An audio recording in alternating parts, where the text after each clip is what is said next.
in honor of the TV show, new TV show called The Office. They gave us $5,000 to have a contest with our office. And there's about 10 guys who work here who are going to take part. I'm sorry. I'm very frazzled. Take part in a beauty pageant. All of the boys are dressing up as pretty girls today. Well, it's really, they're supposed to be sexy, too. Sexy girls. Sexy? Whoever's the sexiest girl wins $5,000. That's what we were saying yesterday. The sexometer should be a tie at 0. Doug Goodstein said it's been very weird. He's been having some weird conversations with the dudes who work here. Really? Well, I walked in today, and several people have clean-shaven faces. Yeah. And plucked eyebrows. Yeah. Jason had a discussion with Doug about getting his whole body waxed. So that's pretty disturbing. That's an investment, man. Yeah, we were talking about the cost of all this cosmetic stuff. Right. Hey, you know who's a weird guy? Who? Fred? JD. So I see JD this morning, and I see that there's absolutely no preparation been done. Right. So I said, JD, what's the scoop? Are you in? Nah, I'm not going to be in. And I said, well, JD, I know your financial deal. I go, $5,000, that's a lot of money. He goes, yeah, I could use $5,000. And I said, well, why aren't you in it? And he goes, well, it's a lot of work. And I go, well, of course, anything's You're trying to make $5,000. It should be a little work, don't you? Yeah, I said, JD. Someone should just hand it to him. I said, nobody's going to that's exactly what I said. I said, nobody's going to hand you the $5,000. Of course it's going to be some work. It's 5 G's. What is it, Doug? I didn't hear the rap. Were you looking for someone else? What? Oh, I thought you were looking for... All right, you can leave now. I made a list. Do you want to hear this thing? What is the list? It's just like all the weird stuff that happened yesterday. It was just bizarre. All right, go ahead real quick because nobody cares. Go ahead. If no one cares, I'll walk out. Come on, just do it. Okay. I had a conversation with Will about getting him fake boobs to stuff his bra. Right. That's weird. I had a conversation about Sal about whether regular stockings or fishnets would look better on him, which would make him look... Which would make him look sexier. What'd you tell him? I told him that I didn't want to give him too much advice, but I would prefer to see him in fishnets. I think he would look sexy. Really? I don't like fishnets on Sal. What are you, gay? I don't like fishnets on anybody. How about we don't like stockings on Sal? Right. Those fishnets are probably going to catch something. I talked to Richard Christie about if I had any advice for him where he could find some nice lingerie and a dress. Hey, can I jump in for a second, Howard? Don't you think that was some guy's joke, fishnets? Like, because some guys think women smell like fish? And yeah, you could catch a fish in a fishnet. I like it. Yeah. Can I just say something? I walked by the E-room for 2 seconds and saw maybe the most disturbing visual ever. They were showing tape that they shot yesterday. Yeah. I saw Richard Christie sitting in a bathtub, shaving his whole body. Like shaving under his arms. In a bubble bath. He's in a bubble bath. Oh, look at that. Oh. What lucky camera guy got that detail? That looks all too natural. It's very gay. It's so disgusting. Oh, that's gay. Wait till you see this. Oh, he's shaving his boobs. Well, I'm shaving my boobs. You're seeing a little too much there. Yeah. Creep meter peaked. Yeah, it's going to be pretty funny today, actually. It'll make a great E-show, that's for sure. Oh, my God. But just walking around the hallway, like Will's answering the phones, and Will from the neck down is a guy, and from the neck up is a full woman. How's he look? Very disturbing. I think the jury's out on the neck down. He looks more Joan Rivers than woman. You know what I mean? You'd be surprised. Everyone figured he'd be the prettiest girl, but... He was very confident. Well, we planned to go to lunch yesterday, me and a bunch of the guys, and some of the guys bailed out of the lunch because they knew it was going to take them so long to make the transformation. Will was right there. He was perfectly calm. You mean Wilhelmina? I had him pegged as the winner, but... Not anymore. I think. Really? I think he made a mistake with the route he went. Really? Yeah. Funny route. A little too hard. Little Asian for me. A little bit Asian. Yeah. Like the eyes are pulled back. They gave him like that really pointy makeup. Oh, really? But I haven't seen the other people yet. Right. A couple of guys here, that's true, Robin, passed up lunch at a steakhouse to get their body waxed. That's true. Yes. Did Jason have his body waxed? Yeah. Apparently, I don't know if you saw him, but he's definitely had something done to his face. He just showed me his eyebrows. His eyebrows are extremely plucked. He gets to be so happy because see this? What do you think, huh? Oh. And I think the rest of his body is hairless now. Really? Fabulous. That little fruitcake. Yeah. All right, good. So at sometime in the 7 o'clock hour, we'll get to that. The girls will unveil themselves. Any good Benjy stories? Yeah. Benjy's rap was whether he was going to think of going as a black woman, but he says black women never win beauty pageants, especially on this show. So he went a different route, and he asked me how he could lose 40 pounds overnight. He's got the shtick going around. Yeah. But you know what he did, Howard, though? He's out there, and he didn't know whether to come in or not. We told him not to come in, so he's covered himself. You know, like he's all shrouded. He doesn't want us to see him. He doesn't want you to see. So I can see the face, but I can't see the hair or the body or anything. Yeah, I don't want to see him. You know who the highest maintenance lady was? Who? Isaac. Oh, I can imagine Holy that. mackerel. He has an outside shot. He might be a good-looking woman. He's a slight man. My wife is doing his makeup. I saw your wife here. I said, hey, one of the guys looks really good. And then I go, wait a second. That's a real woman. That's Marlo. I was waiting to see that. Yeah, what's Marlo doing? Is she involved? She's doing his Isaac's makeup. Oh, so she's backing Isaac. Yeah. I see. Yeah, he was bugging her like 50 times about his makeup, coordinating his jewelry with his outfit, about getting fake nails, about how he wanted to nair his body, about... Hey, it's $5,000. But you don't have to coordinate. We're going to recognize that they coordinated something? All day, Isaac repeated like a mantra. I'm going to win this. I'm taking this so seriously. You have no idea how serious I'm taking this. I'm going to win. I'm going to win. This is serious business. It was like bizarre. Does he have a pretty outfit? I haven't seen him yet. But I'm going to bust balls during this whole thing. You're going to throw up. Well, what do they have to do to be sexy? Are they going to like flirt with you? Or? No, they ain't flirting with me. I don't want that. Who doesn't make you vomit? Right. It's whoever can almost look like a woman when you squint. I see. Right. Whoever comes closest to being sexy. If you're drunk, you might make a mistake. Today is the big office competition. Someone could take home $5,000, courtesy of NBC's new comedy, The Office. It's a show for anyone whose boss is an idiot. Check out the premiere tomorrow after The Apprentice. Cabby wants to get in here. I just want to do this real fast. Okay. Fast. Is that What's possible? going on with Cabby? What isn't going on with Cabby? He's a whirlwind. I'm a whirlwind. He made some paintings in rehab. Gary will describe it. What's it like when you run into Cabby in the hall? Hey, how's it going? Good to see you. Listen, I made some paintings in rehab. I was painting one. I got one for Howard. I got one for Fred. Hey, I'm down 55 pounds. Did you notice? Everything's going well. Great to know. It's a lot like that. It's not like that at all. Dude. It's not a bad thing. It's just that I dropped a double nickel. You took all your energy that you used for everything else and you're putting it into just being happy. Like Artie said, when you get out of rehab, it's like most people are like, look at my great new life. Yeah, you want people that's for you. I made that for you. Thank you. Oh, that's cool. Little spin art. Cabby made some spin art. Spin art. You know what I mean? It's like it's not spin art at all. Oh, dude, that's spin art. It's not spin Don't art. get angry. Why are you so angry? Let me see it doesn't Gary. qualify as spin art. Because he's happy. It looks you like know? a coffee cup at the diner. Wait a second. Hold on. Let me see the back. I like it. I made one for Tom, too. That's upside down. You have it Oh, you know what this is upside called? down. What? This is cool. It's got a name. This is one for Robin. This one's called Anguish. It's called Man on No Crack. offense, but that looks like he took some paint and threw it against a wall. Absolutely. And then, wait a second. It's Anguish, and it's subtitled Oh, look at that. Mental Enema. Mental enema. That's what? What's mental enema? Dude. What's mental enema? Cleansing your brain. Dude. It's the genre. That's my genre. Well, dude, I didn't know you were going to be walking around for your interview. Well, dude, it's not an interview. I got to All right, but sit down. This is not interesting to We anybody. got to talk about your art. You're handing out pictures. No offense, dude. Yeah. I love you, but that ain't art. This is like, you know what? This is like that Mitch Hedberg joke. It's like, here, you throw this out. Yeah. No, dude, that is my art. What are we going to do with this? This is like having a little kid who hands you something Right, you did in I class. said, well, I don't have a refrigerator. Actually, this big one enough is, for this. I consider, and this is no lie, this is my masterpiece. This one's for you, Howard. Look at yours. It's really stretched canvas and everything. Let me take a good hard look at this. Wow. Let me see Let yours. me file it over here. Oh, my God. You're such a jackass. Oh, it ended up in the garbage pail. Mine is called Cabby, Gunshot. Why would you do that? Cabby, what am I going to do with this? How long did it take you to do these paintings? About 5 minutes? No, longer than that. I This really looks put like, some you know what thought this into is? that. I'm going to tell you what you did here. You squeezed the tube of paint No, I onto a didn't. canvas. I didn't do that. Look at rehab. Dude, look at that. Look at how the colors mix in the Organized chaos. See? No, it's not even organized. Fred, chaos. what do you think of my painting? I hate to admit it, I actually like this one. Thank you. Well, Fred got the good one. Yeah, but I'm a little jealous.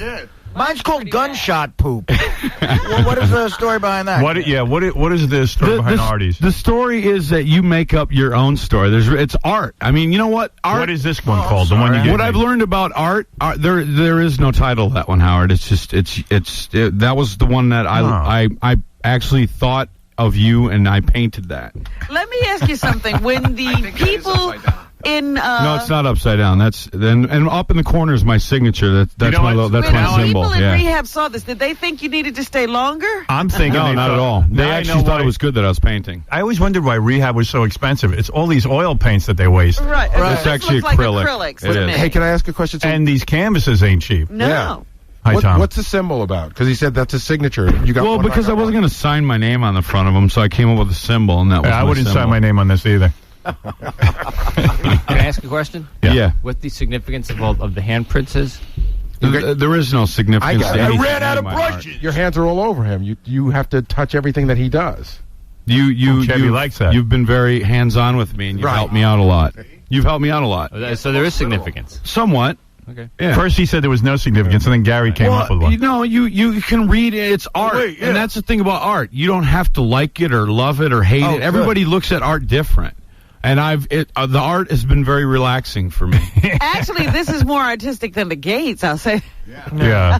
Well, Robin, do you like yours? You got the queen's crown in there? Yeah, see, I got a crown in the middle of mine. I tell you, you're a regular Tony Curtis. I don't see that. It's right there in the middle. You have to really be close. More of a John Mellencamp for me. I think your crown was an accident. Well, no, he took a piece of plastic that was a crown and he pasted it in the middle. He applies it to the painting itself. And actually, you don't know it, but my DNA is in every one of these paintings. Let me drop this. No, don't do that. It's not necessarily bad DNA. Who are you, Basquiat? Would you lick it? No, I'm not going to tell you what it is. Yeah, well, that's in the garbage that doesn't now. have any kind of a Howard, are you layering serious? over You're going to it. throw that away? Yes. That's insulting. Hey, it's very insulting. Let me tell you to something. Me. I do with art what I want to do with it. Right. All right. So you're you throw gave it to me. Now don't question Thanks. where I put it. I'm putting it in the proper place. Thanks. You know how that makes me feel? It crushes you. Yeah, it crushes I me. want to see. I call that crushing the rehab guy to see how he does with a I'll crushing. do fine because you know what? I got 75 days today, so that's what I got. That's what I want to hear. Enough with that painting. See? Thank you. No more painting for you. Huh? All right. That's what I got. I'd rather, you know what? I'm going to save you. I'm going to hang your painting here in the studio. I'll tell you why. Okay. Because if it encourages you not to talk to your TV set, then keep painting. Hey, when are you going to get your 6-month chip for painting? Is he painting at I home? got 75 days. I don't think about 6 months. That's a good question. Are you painting at home? Yeah. Oh, you're kidding. So this continues. Yeah. This continues. Yeah. All right. It does. It does. It's very relaxing. And it doesn't just take one, Why don't All right, you say tell me, how many, 5 minutes How to paint long it. do you usually spend on a painting? I think about what I'm painting, and it takes me more than 5 minutes. Well, as you how say. long does it I don't know. I don't know. Can I tell you something? For once The in your one life, I did for Howard, it took me a couple days to figure out exactly what to do because I wanted to mix That's the a lie. paints up and stuff. All No, right, can it's I tell not. you something? Why do you call me a liar? Because you're lying. I'll climb over that console right now, and Do whatever it you would have to. take Ronnie 4 hours to get into the room. Not a to council, stop it's a console. Listen to me. By the time Tom's Ronnie my gets counsel. to this, listen to me. My Seriously, concierge. if you Yes. want to do something right now, why don't you go take a few painting classes? I'm and actually- learn. Yeah. Now and See? then paint me a picture. Don't Why smear. make it your first No, effort? wait a Don't second. smear. You're insulting me now because you're smearing a bunch of paint on a canvas, Dude. and handing it to me. I was in it's rehab. Like, don't give me your garbage. It wasn't garbage. No, It was in that's the garbage. Thought, the thought was there that a I was painting is a picture of Baba Booey or a. No, it's not. Dude, Paint a house. Yeah, paint a house. No, but see, that's not what art is. Art is what I gave to you. You never even prepared the canvas. You know nothing about art. I mean, But that's not even prepared. Tom, tell him what art is. I have no idea. Art what comes from your heart and your soul. and Tom's that's where wife that came paints, from. and you My can wife- recognize what Right. it is. Yeah. I painted his wife a Very good painting. watercolor artist. But did I not paint your wife a painting? You did. And what did she say about it? Can I take the fifth? Be honest. Be honest. She It was horrible. She said, "What is this why crap?" You gave it to her. All right, listen. And you're putting then me on. explained- She wasn't. I like you, but She you're was putting me tough. on. now. Are you kidding me? You're putting me on. You're being very insulting. No, you're putting me on. As now. a friend, you're insulting. You've always been genuine, but I know you put me on. Dude, I'm not putting you on. No, I think he's serious. Oh, I'm being very serious. This is an insult, this painting. If He's you want to joking paint for around. me, who? Dude, I'm No, not. I'm saying Cabby's joking. I'm around. not. I know. I'm not joking. Look at me. Dude, I'm not. Go take this No, you're seriously. insulting me right yes, now. I am. I But want you to Scott- take it Well, seriously. this hang is mine up. criticism. An artist has to be able to take criticism. You can't see, take. I'm testing you now. But see, you can criticize the art all you want. And I am see, art criticizing. is You're putting me on It's with like this. music. All right, listen you to don't me. have to like someone's CD. I don't right. care if you like it. Here's what I'm saying But to you. if you don't like it, you don't have to throw it away. Give it back to me. No. I could do what I want with my painting. Wow. That's my art. I am now doing my art. You're a dick for doing that. That's right. I think you're a dick for doing that. You're like a Polish Jackson Pollock. That's fine. Listen to me. I'm not Polish, Jackson Pollock? Cabby, listen to me. The asses who were my parents gave me that Polish listen name. Listen to me. Yeah. What I'm telling you right now, as the man who found your real mother. All right? You pissed me off. That pissed me off. Yeah, hey, that's right. Take it easy. Finding your mother? Go. Hey, hold on a second. Ronnie, come to the door. He's fine. No, but seriously. No, you know what? This isn't a joke to me. It's a joke to me. Well, And you're a joke to me right now. When you are serious, you're out of line. Okay. You've crossed the line. When Cabby? you're serious, You've crossed the line in Cabby world. Cabby, a real artist would take his violence out on himself, right. not others. You cut your own ear off, not mine. When you're serious about this, all right. Right now, you're Vincent Van Kook. You want to be Cabby the artist, Vincent Van Cabby. I'm going through my impressionist phase. Listen to me. I came up with my own frickin' genre and everything. It's my lunatic renaissance. Why don't you be serious about something for a change? Well, I'm gonna. And go to a class and learn how to, let me see you really mix paint and come up with colors that we find in nature. There's not one color here that's in nature. The colors are so harsh. Oh, look it. Here comes badass himself. Oh, Ronnie. Oh, you don't have to sit Do you with like him. my art, Ronnie? What do you think of my art? Let me show the thing you threw out. Maybe Ronnie will take it. Very Manson-esque. Man. He says it's BS. What do you think? He's BS. What do you think? My goodness. I just saw Artie's. That's all right. Yeah, thank you, Robin. What's it called again, Artie? It's called gunshot poop. And what's the Gunshot poop. And what's the medium, Artie? Look on the back. Medium? What does that mean? That's Mental enema. Yeah, that's my genre. Oh. Because somebody said you have to have a genre, one is and I your don't know name? what my... I think the pretentious signature is funny. Like not signing his the name. Symbol. The symbol. Now he has a symbol. Like that's a little pretentious for a guy who started painting 3 days ago. I'm a A couple months ago. I want to know why you get so angry, though, man. I'm not angry. I'm just insulted. I can be insulted. Yeah, but why do you get angry right away? I'm not angry. All right. How am I angry? Tom, was I angry? I was insulted. Yeah, everybody's calling me to run in here and see. Oh, please. If I could ask you, my title says, "Finger me, please." That's the title of the painting. Finger me. Don't you get art? What's the matter with you? your hands are. Well, see, there's hands. I've it's wasted hands. enough time on this. No, but when see, you go and take a serious I want an class- apology. No, I'm not apologizing. I don't think this is for real. I think it's a goof. Dude. You're not being genuine. You're very You took insulting. the easy way out How are you talking easy? because this is a Dude, guy you think who it was smeared- easy for Yeah. me to go and rehab? I didn't smear paint. No, not rehab. Painting. You took the easy dude. way out. Are you kidding me? Go take a class. I guarantee you won't last in a You class think I for a was week. I won't last for a week. Here's what I think I've happened. never done anything easy my whole life. Yeah, this was easy. Here's what I think happened. I think you wanted to express yourself, and you don't really know how to paint. Not so yet. You did this, Not and it's yet. good. It made you feel good, But it may not make others feel good. But I'm glad it worked for you. So my gift to you didn't make you feel good that I took some time out of my life to give you a gift of my mind and my heart and my soul? You put 3 minutes of thought into this. Not at all. I want you to paint me a Not at picture, all. a beautiful picture that looks like something, not a bunch of paint smeared on a canvas. You're such This an should ass. not be your first effort at You're such giving an away art. insulting- This is insulting to me. You're Okay, I'm being insulting serious. and condescending and arrogant right You're now. insulting me. That's the new modern art, man. What am I going to do with this? Here's what I'm going to do with it, right? Now, what happens if he becomes famous and you realize you just threw out $1 million? There's very little chance of that. Gunshot poop. Hey, Cabby, can I hire I didn't even title yours. And that's another insult. Because you're so, that yours was so special. Hey, Cabby, can I hire you to paint Neil Young for Howard? Cabby, Will Neil Young be naked when I paint him? Cabby, What? I look forward to the day when you take your art seriously. I do, and I am. When you don't have to respect it or care take about some it. lessons and learn how to really paint. See, that's the thing That's about me. work. That's the thing about me. I'm still gonna just go on like a paratrooper would. I don't. Can I name your painting for you? Yeah. In the trash. That's what it's called. Remember, Such Cabby, an ass. they laughed at Columbus. Yeah, they You know, did. They also Yeah. laughed at a lot of people who amounted to nothing. You don't hear about that. I'm proud of you going to rehab. I'm proud of you straightening out your life. But this is an insult to me and my audience. I'm working on straightening out my life. You've insulted my audience. You've insulted my audience today. Tomorrow I got a big day, man. What's going on? Tomorrow's court sentencing. Is that tomorrow? Yeah. Oh, What are your Tomorrow thoughts? Or do you have no thought? I mean, I'm worried about today. And Do you have tomorrow some, will come. Do you have a lot of canvas? Because, you ought to have something to do. Some of those jailhouse paintings could be. It's God's will, man. Is there a cowboy? What do you think is going to to happen? I really don't know. Is there a minimum? Like, is there, or they could give you whatever they want? Like, they give you probation. There's no minimum. It's all in the judge's hands, and it's all bigger than me. I'm being serious now. I've heard you could get as much as 2 years. 3. Wow. Yeah.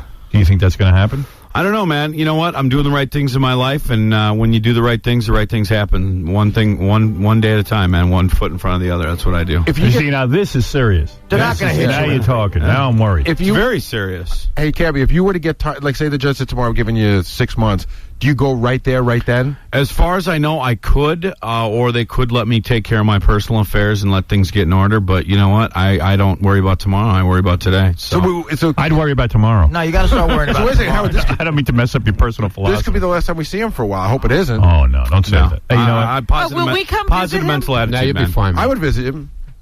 Yeah, we don't visit you, sure. I'll be the only honest person in the room. I'm not visiting you. I would go because I've never been to Hey, jail. listen, man, I'm going to a car show tomorrow night. You want to go?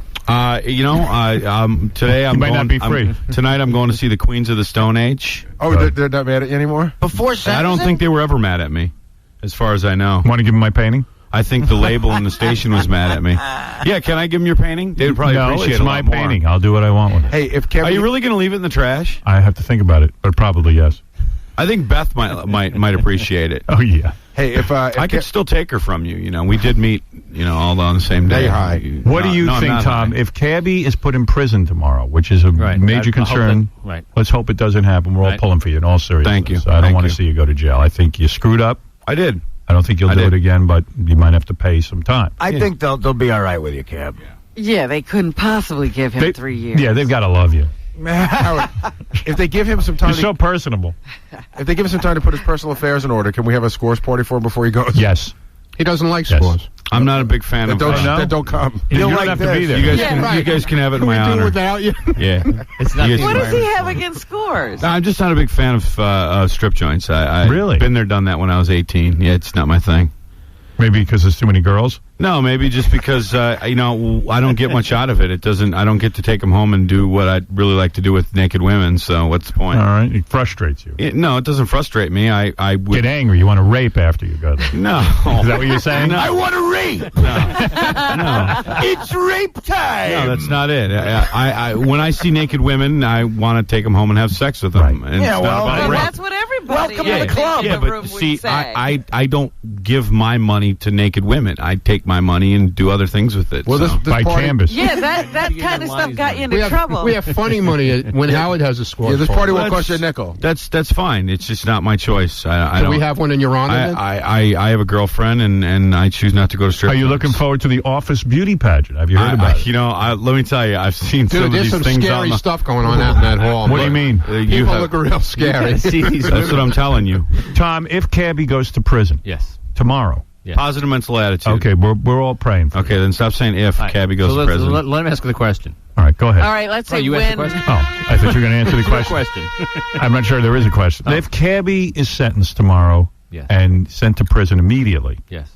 without any time to put his affairs in order, not that he has affairs, he has to store his canvases, but And his paints. how will you react? What will you do in terms of filling the Cabby air shift? What will happen here at the station? Well, I have to fill the shift immediately, and I'd be very sad. I hope it doesn't happen. Who will get it? Demos? No, Tom, this is perfect for the Artie party. I've been pitching this. The Artie show. The Artie party. What do you think? I think we'll play Best of Cabby. I see. See, and there is some best ofs. I want to say something on a serious note. All right. I adore you. You're a very, very nice guy. You have problems. I know that. Thank you. But he You're is not a good painter. but he is a good guy and has come to be a friend. And I'm hoping that you do not go to prison. But should you? But with your personality and what this judge has probably seen. You're that rare combination of a great person and an awful Got a painter. good judge, actually. Great The person, judge awful is. painter. Say something nice Judy. about the you wish, Judge. No, Judy. the judge is. You got a nice ass, Judge. Have you seen Stop. the judge since you straightened yourself out? Yes. Oh, good. Yeah. Maybe he's had time to make a Good judge. positive impression. Did you make a painting for the judge? No. Yeah, well. That's a good move. Maybe I'll give him your painting. No. Maybe he's a big fan of art. Don't give him a painting. Please. May I say something? Go ahead. I hope for the public record that the judge sees the good cabbie, understands how tortured he has been, and sees what he's trying to do with his life. Do you realize that Cabby has already paid a price? Oh, yes. We all have. Yeah, about $18 for a canvas.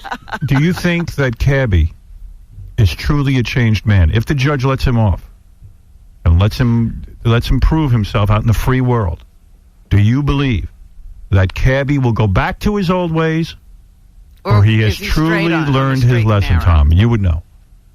I hope, and all I can do is hope. I hope that this was that he hit the bottom. I actually wrote a letter for him. Well, he bounces off the bottom a lot. And I think this was hopefully the ultimate bottom from which he's raising himself. Yeah. Howard, did you really hit rock bottom, Kevin? Yeah, there is no more bottom. It's death after this. It's the bottom. That was the bottom. This is it. Yeah, that was the bottom. You're not going to go back to your old ways. Never. No matter. They say never say never, but the bottom. Dude, I had a gun to my head, literally. All right. Let me ask you something, though. Is there any way that people can say something on your behalf before the sentencing? Well, I kind of asked a couple people in my life to write letters, but they didn't seem that it was I said no. I am not writing a letter. Is anybody showing up live to speak on your behalf? We didn't think that was... You know, it becomes a circus. No, I'm talking about Tom maybe going and saying... I'd go. That isn't what she... And a letter from me was going to turn it into more of a circus. Right, I agree. That would have been a bad move. It was either me or Yucko the Clown. Hey, Kimmy! Trying to save this guy from himself. Yeah. What is it, Dominic? What happens tomorrow is he doesn't necessarily go in. After they sentence him, they give him a date to go to a certain facility. He has a guideline which the judge can either deviate from or follow. And the issues are going to be that, yes, he's rehabilitated, yes, he's helping himself, but it goes back to the period of time when the crime was committed. That's what's unfortunate about sentencing, because often you're doing great now, especially like a drug dealer. Some guy dealt drug for 5 years. Now he gets arrested 3 years later, gets sentenced, and he's already cleaned his act up, but unfortunately it goes back to the original sentence. Now, can I make a suggestion for a moment? Sure. Let's do an under and over. I say 6 months. Oh, you. 6 months under over. Okay, Dominic. I'm not a drug dealer, though. No, of course not. You did what we call a minor white-collar issue. And by the way, Dominic ruined the show yesterday by calling in about those guys. I've received more letters from lawyers saying Dominic was 100% wrong. Oh, really? And I got a letter from the U.S. attorney, an assistant U.S. attorney who faxed me the law, who said absolutely it's a violation of the law. He faxed it to my office last night. All right, wait a second. I mean, I don't know who's right, but here it is. Dominic is dead wrong. This is from an attorney. The website is offering movies of the sex with a blindfolded girl to its paying members, which is perfectly legal. Separate from that, both members and non-members are welcome to enter a contest to be chosen to be hired as actors in a movie, which is perfectly legal. You don't have That's from the lawyer for the website. No, you win a it's lottery not. to win sex. You can't do it. You don't have to pay for the sex or even for a chance to be chosen to have the sex. The website is merely offering a job to the lucky ones it chooses. It's not a lottery to win sex. It's a lottery to get a job. Okay. Then I will see what happens in the next few months. I mean, listen, I hope nothing happens to them. What do I want to hurt their business for? I don't care. I don't care either. You can't use a lottery for sex in the United States, period, especially interstate. But back to Cabby. The under and over is 6 months. Why do you think I'm going to go to jail, Dominic? I'll go under. Well, I just think that because on all of these type cases of yours, like even the guys that sign the baseball cards and they've lived a good life and they've failed to report some income, all of them, they do something now. They give some sort of sentence, as unfair as I think it is sometimes. You know, all these athletes, the baseball cards, the tax evasion on minor things. But how many taxes could Cabby have evaded? I'm not sure they don't owe him money. You know what? Somebody said to me the other day, just remember, Martha Stewart went to jail for, what was it, 40 grand? But she lied. But she lied. It wasn't for the 40 grand. Right, no, I got She lied in the investigation. Right, she lied about It's just like little Kim. She lied. Well, I think Cabby's recovery is going to be very, very important. That's a factor. His admission of guilt is a factor. It actually works on a point system. Really? Your crime is a certain amount of points, although this has been somewhat declared unconstitutional. The judges really still use it. The crime is an amount of points. Then you take points off of your past good behavior, your admission of guilt. Then they add points on if it's a lot of money involved, if you were a principal. He's none of those. Right. So I kind of think if I had to guess, Cabby, are your guidelines like 6 months to 20 months right now? Yes. I'm not sure. I'm saying yes. No, I think something, I'm not really but I hope commenting not. on I any really of that. sincerely hope nothing happens because I know you're really trying desperately. Well, I think in the real world, if he wasn't, I don't know. I don't know the case. I but think what Cabby will get is, what do they call it when they give you a sentence? Suspended. But they no, they don't do set that it in federal aside. court anymore. Really suspended Oh, really? sentence. What they could give him is home detention. Oh. They could give him a pure probation sentence. Uh-huh. Those are things that they can do. You get Some contact- judges That's what I see, actually probation. adjourn the sentence. I think this whole When thing. it's all said and done, it's out of my hands. I think this whole process has taught him a lesson, though, and I Yeah, think yeah. that he's probably learned his lesson. It's going to teach a lot of people a lesson too, because, like I said, it's all bigger than me. You know. And a letter from Howard would have been terrible. Of course, I never would have done it to him. Because it would have made it a celebrity event. Right. And that's when But a judge no one would says have the seen the world's letter. looking at No, me. that stuff all comes out inevitably. That's right. That'll get in the newspaper. But it would have came Well, out after don't the worry. I fact. told him that. Whatever. Yeah, absolutely. And I think the only person to speak, Cabby, is you. To the judge saying, look, my life was messed up and I'm sorry. Look how I'm trying to improve it. And your judge says 2 or 3 words and that's it. Word. Yeah, All right. listen, I once had a client who actually mailed a bomb. Mailed a bomb. And this is pre-9/11. Through the airlines, passengers were on a plane. The guidelines were 26 years. And the judge gave him 1 year based upon his cooperation and his changing his life. So it's really in God's hand, you're right. And I wish you a lot of Can we luck. get that guy put in jail now? Yeah, really. I don't like that they only I don't gave like him that. 1 year. Well, it happens. But I really wish you good luck tomorrow. Thanks, man. And I'm going to say a little prayer for you. I appreciate it. Thank you, Dominic. And can you imagine? Dominic speaks directly to God, so if you're getting a prayer from him. Was Dominic in the bathroom when you called? Exactly. I think he was on the bidet. He's appearing in Carnegie Hall. All right, look, I got to take a break, Tom. You've gone on you long have enough. to. Cabby, I'm going to frame your picture here in the studio. You are. You're not going to throw it away. No, I don't know. And honestly, if look the at me in the judges- eyes. yeah. That was not BS. That was really from my heart. It's not from your heart. It's not. I Don't know. be a dick. No, I'm not being You don't insulting. know, Howard. You don't know insult what's in me. his heart. I That's know. what is in his heart. That was not a real effort. If you were 5 years old, I'd say that was a Don't real make me effort. twist Ronnie's head off. Go ahead. Fight him right now. He's ready. You want to box, Ronnie? I'm 50 pounds Whatever we have lighter. to do, I'm man. 50 pounds lighter, and I'm more at peace with myself. If I got to die for the cause here, you know I will. Die for the cause. You know that, right? There you go. That's my man right there. Die for the cause. That's the cause. All right, we're going to take a break. Hey, don't forget to listen to the Cabby Show, 2 a.m. to 6 a.m. And you'll be on, don't worry. Yeah, we'll see if you're on. If you are convicted today, is it today or tomorrow? I pled guilty. Okay. It's not about conviction. Tomorrow. If you are Sentencing sentenced is tomorrow. There is no conviction. I'm pled guilty. Let's say the judge gives you a day to get your affairs in order. Will you come and do the show that night? I'm not gotta on the say schedule. goodbye. I'm not on the schedule till Monday. Okay. You're going to get probation. You know what, Howard? I live, and it's one day at a time, man. It's just the way it is for now. Let me ask you one last question. Yeah, yeah. And I got to get to a break. All right. Do you live one day at a time now? I really do. All right, okay. We have to Howard. take a break. Yes. Don't forget to go see Queens of the Stone Age tonight and go buy their record. All right, Cabby. Lullabies to His Paralyze. last words before going to prison. Even on the eve of what could be terrible, he's still selling. That's what I do, man. Good for you. It's ice to Eskimos, baby. Bibles to Jesus. By the way, Tom, as long as I have you, I heard a rumor. I read a rumor What? that when I leave, Yes. the station is changing formats. Really? That's- To what? What's the rumor here? I need to know this. To the new format, Jack, or What's Jack? in radio now they name formats. There's a Bob, a Bill, a Jack. Yeah, There was an Al. So we're going to What's Jack? a Jack? They said that the rock format, the new rock format, has been changing all over the country. WHFS in Washington, a legendary station, just changed. They're Spanish. Yeah, they're They're Spanish now. Right.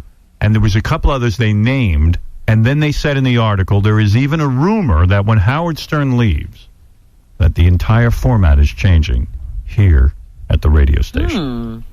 What's Jack? I don't know. Jack is kind of it's somewhat freeform actually, but it's a lot of songs. Is that active rock? Like the No. It is rock, though. But it's rock. But they didn't say Jack. They just said it could be any format. So I can have tattoos and long hair and still maybe have a job? No, it could even be dance. Oh, who knows? I can dance. Tom, what is your statement on that? My statement is I have no statement. Why? Well, because, it's 9 months away. Go ahead. And there's no plan to change the station on January 106. So you deny the rumor then? I do. He denies that it's changing on January 106. You deny that it's changing January 106. Yes, I do. Interesting. January It could be 306. changing any other time. It could be changing January 2. You said... Yeah. I read that. Oh, and if you read it, it must be true. I'm not saying it. I'm asking you for a And I'm statement, and telling your you that- statement and I'm is telling very you cryptic. No, I'm telling you that statement is not true. That there is no plan afoot to do that. I've been lobbying for the morning slot here. Well, why not? Sure. After you leave. Listen, do a show from prison. That'd be fabulous. No, just for when you leave. I've been telling them that I should. Well, why not? Why not? Right? Why not? Why not? What the hell? What they got to lose? After looking at that artwork, you should be on the air. What? 'Cause I come can't on, paint. What is it, Joe? Hey, good morning, Howard. Yes. This is Quickly. let's just say I'm Joe, all right? Yeah.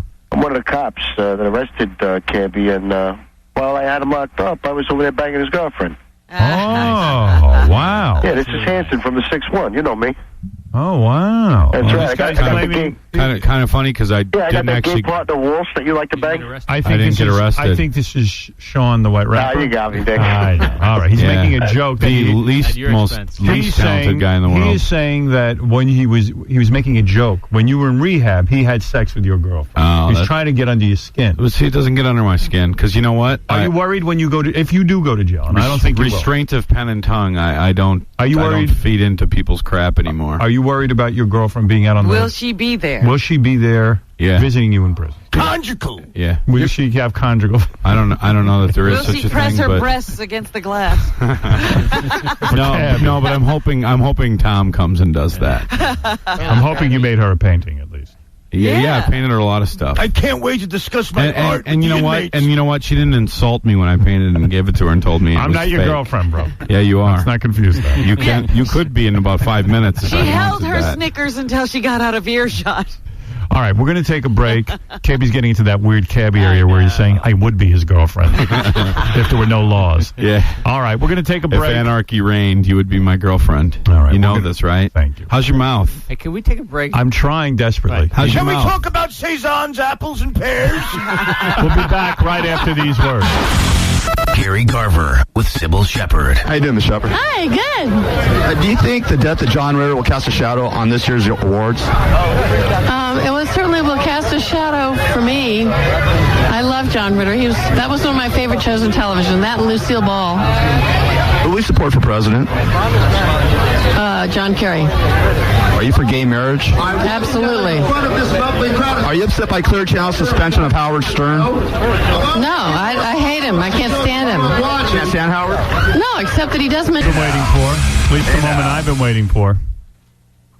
This is going to be good. We're going to do in honor of the TV show The Office. They said, hey, we'll give you $5,000 if you do something with your office. I said, okay. Give the guys a chance to make some money. So I was talking to Fred, and Fred said, we got to put them in a beauty pageant and make them pretty girls. We got 7 guys from The Office. I want to introduce you to the judges first. First of all, one of the greatest guys on the planet. A man who everyone loves. Dana. No. That's so shady. Dana is someone I've known for years. Dana, you look more beautiful than ever. Thank you, honey. I'm on my way. Dana got breasts. I did. You got breasts. them. John, you like John it. is in love with her. I I'll kind tell you of right now, it's like 8 in the morning. I'm digging her. I kind of have a crush on him too. Yeah. Really? Yeah. Dana, I mean, how could I not like him? He's 6'8". are you still anatomically a man? You know, do we have to get into that? Yes. Okay, you know what? Let me just say it. I am a proud pre-op transsexual. Oh, okay. Are you going to get the operation? I'm also functional. Yeah. And are you going to have an operation? It depends on what man I meet. Right. Well, Big John wants you to have the operation, I think. You know, I'm just concerned with some facial work. I want to do some cranial feminization. Right. And my doctor who did my breasts. I'll see you in the bathroom in about 10 minutes. I'll give you some cranial. Oh, honey. By the way, by the way, you are digging her. but she does look good. Dana looks better than I've ever seen. Yeah. Thank you, but I really... You're more womanly than ever. Thank you, but I really... Stand up and model your outfit for Robin. She Okay. needs to see how womanly you look. Whoa. It's not like you're looking at you're looking at... You're really... how good is Dana look? Okay, Model look at a you, bit. girl. You got it going on. Got some body, right? Wow. Definitely got it going on. I can't believe there's a wiener in there. I cannot believe it. Oh, come on, darling. Let me see that. Let's... She's my kitty. All right. Anyway, your breasts, I'm very shocked how good they look. Oh, my God, they're so good. Let me see them. No. Why? You don't show... You're like a girl. You won't show your breasts? Hey, come on, you're my girl now. Show Maybe if you would sponsor me for some cranial feminization. What do you want to do to your cranial? Okay, listen, honey. This is a thing. The doctor who did my breast and my trach is amazing. He's the best in the world. Girls, transsexuals from all around the world go to him, and he wants to shave my entire forehead, brow bone, jaw, and chin down. Basically, making Wouldn't that hurt? Of course it would have hurt. But And you don't care? No. What's a month of pain for like a lifetime of happiness? And you want to shave down your cranium? Yes, and he's the best. He took cranial X-rays. You don't need to do that. You look fine. No, I want it. I got a question though. Help me! It's $42,000. I have no shot. Dana, you're my bitch. You don't need that, baby. He wants 42. No, honey.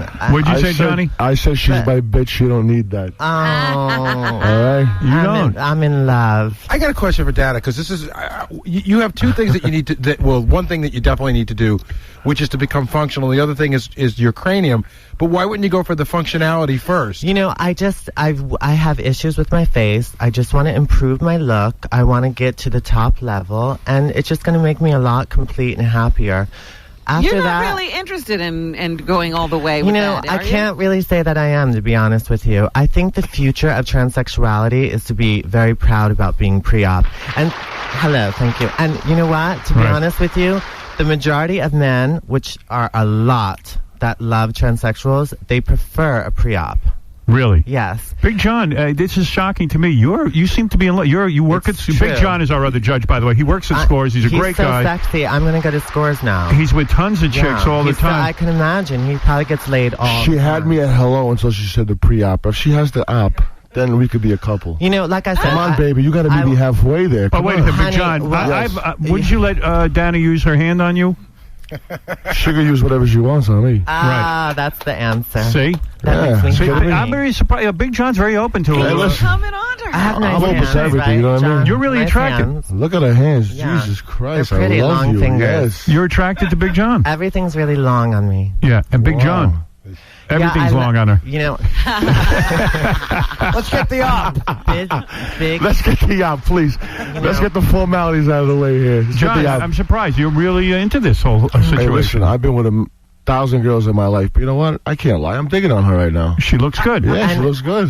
You see, that's so I show her in the green room. I'm like this. You got to be kidding me right now. Sweet. I love that. You really want one guy to erase that 1,000 women? I want to equal out the whole field. I tell you that right now. Daddy, you dress like a very sexy woman. You got a low-cut top. The boobs have got to make you feel great now. I love them. They're my favorite. I play with them all the time. Right. And what about your shoes? What are you wearing for shoes? I have a little stiletto sandal on. Yeah. See? Knows how to dress like a girl. And I have really nice feet. Yes, right. you do. Very Yes, you do. feminine. I have a great arch. Really high. Dana, when you meet a guy, like you were telling us you met a guy in Egypt this summer. Yes. When you meet a guy, at what point Well, do you know, do you spill the beans? The thing about Egypt is that they have no clue about transsexuality. Al-Qaeda. They have no clue. So, he was asking to marry me and have kids. Wow. Let me ask you something. Yeah, it was kind of scary. And You went to Egypt. I went to Israel first. You went to Israel, then you met a guy in Egypt. Well, I said, since I'm in Israel, it was such a beautiful country, and I was so close to Egypt, and I said, I always wanted to go to Egypt, so I went. But all my Israeli friends said, look, if you go to Egypt, do not say you're transsexual. Right. They will stone you. Right. You will die. Right. And Weren't you afraid? I mean, what if they figured it out? I have such a passion for travel, and I've always wanted to go to Egypt. I thought, this is the time to do it. It's only an hour away. Tell the truth, baby. You got a passion for stoning. Only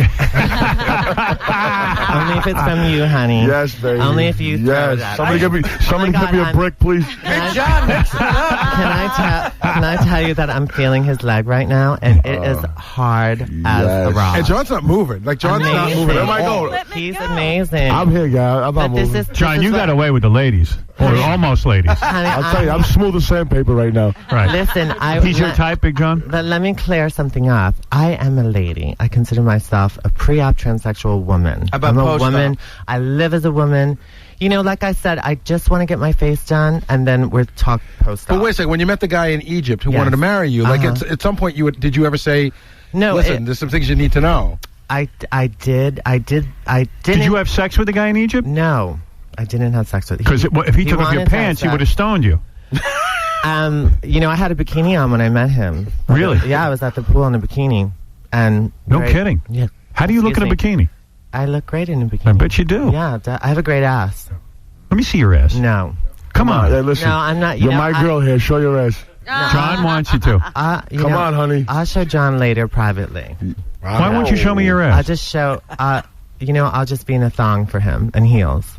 You're into him, boy. Yeah, man. You know, I love heels and a thong. It's such a great look. We have a connection here. But listen, in Egypt, back to Egypt really quick. So I had to avoid the fact that I was transsexual for the first time in my life, which was really weird, but I was scared for my life, so I did it. Right. And then That'll do it. And then, you know, we had that'll do it. Yes. So then we had a really nice romantic time for a couple days, and then I said, look, I have to go back to Israel. And he said, no, come to Cairo. I said, no, I'm going to go back to Israel. I went to Israel. And then when I got back to New York, a couple months later, he called. He said, I'm in New York. I want to see you. Oh, so that's when you told him. I said, listen, before I see you, I have to tell you that I'm transsexual and I'm also pre-op. And I'm thinking perhaps in the future sex change, but right now I don't have one. And he said, what are you talking about? He said, what is transsexual? It was that bad. So I said, you know what? I said, I have to go now. That was it. You didn't talk to him. Yeah. He was walking all over New York going, what's a transsexual? Yeah. He said, I'll call you back later. Bye-bye. Well, I'm sorry the romance had That's okay. That's well, fine. Big John knows what you are, and he doesn't seem to be all that disturbed by it. I got no qualms, honey. I love you. I'm not from Egypt either. I love you. Let me tell you something. You are such a. I don't know about a kiss, but you know. Well, not in front of everyone. Yes, sure. exactly. You know what? a lady. I'm very romantic. I like to do things behind the scenes. I'm very romantic too. You know, this is the type of guy that needs to be treated like a king. Whoa. He needs after work. Okay. Go ahead. A huge meal cooked for him. Pedicure. Yes. Waiting for him. Yes. Then he needs to be fed. Ooh. Then he needs a really deep, hard massage. Whoa. Then he might need a vagina. From head to toe. No, I don't do vagina. I got to tell you, I never met a woman who would do that for me. No vagina. So you would give him a massage? And at the end of that, I want a pedicure. Yeah, a massage head And then to when he toe. needs Do you treat your men like yes, like kings. in a way you're overly feminine? Like I love to clean in lingerie, like stockings in a garter, and like clean the man's house. She's perfect, except for I love it. Yeah. You do clean a man's house. Yours. I'm not a man. Artie, try to be sensitive. Artie, stop talking about my girl like that, Artie. The woman that she is. Stop Artie, it. that's my girl. Are you going to end up having sex with Dana? Artie, I don't know. You know what? It's like 10 after 8 o'clock. You know what? After this, I might. What do you know? Okay, can we? Somebody get me a shot, a really big shot. He needs to be drunk. Robin, can I get a shot, Robin? Listen, let me tell you something. Not only physically is this man beautiful, but romance. Also his inside. You can see shining. Heart of gold. Yes. All right, Dana. Heart of gold. It's 8:10. Somebody's in love. It's 8:10. You met him at 7:40. I know. But listen, I am a very. She's got me down pat, guy. I'm sorry. I got a heart of gold. It's time. I'm a very good judge of character. She saw right through me. Honey, I'm a very good judge of character. Well, you happen to be right. He's a nice man. Yeah. He's a very good man. I can feel the karma. And he's very powerful, man. Yeah, well, that I've goes seen him without throw out saying. drunks. Here we go. Take a shot. You know what, honey? I love you. Come here. What is that you drink? Oh, it's tequila. Everything's all right. Howard, Baby, I love you. Look at this. Dana, John is having a shot. That's how I love a man that. No, thank you, Johnny. She don't need to be drunk. You do.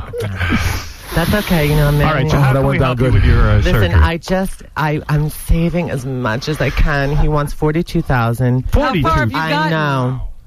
I have $6,000. Oh, you got a long way to go. I know, but it's crucial that I do it. I have to do it. I feel like if I don't do it, How about I kick in $500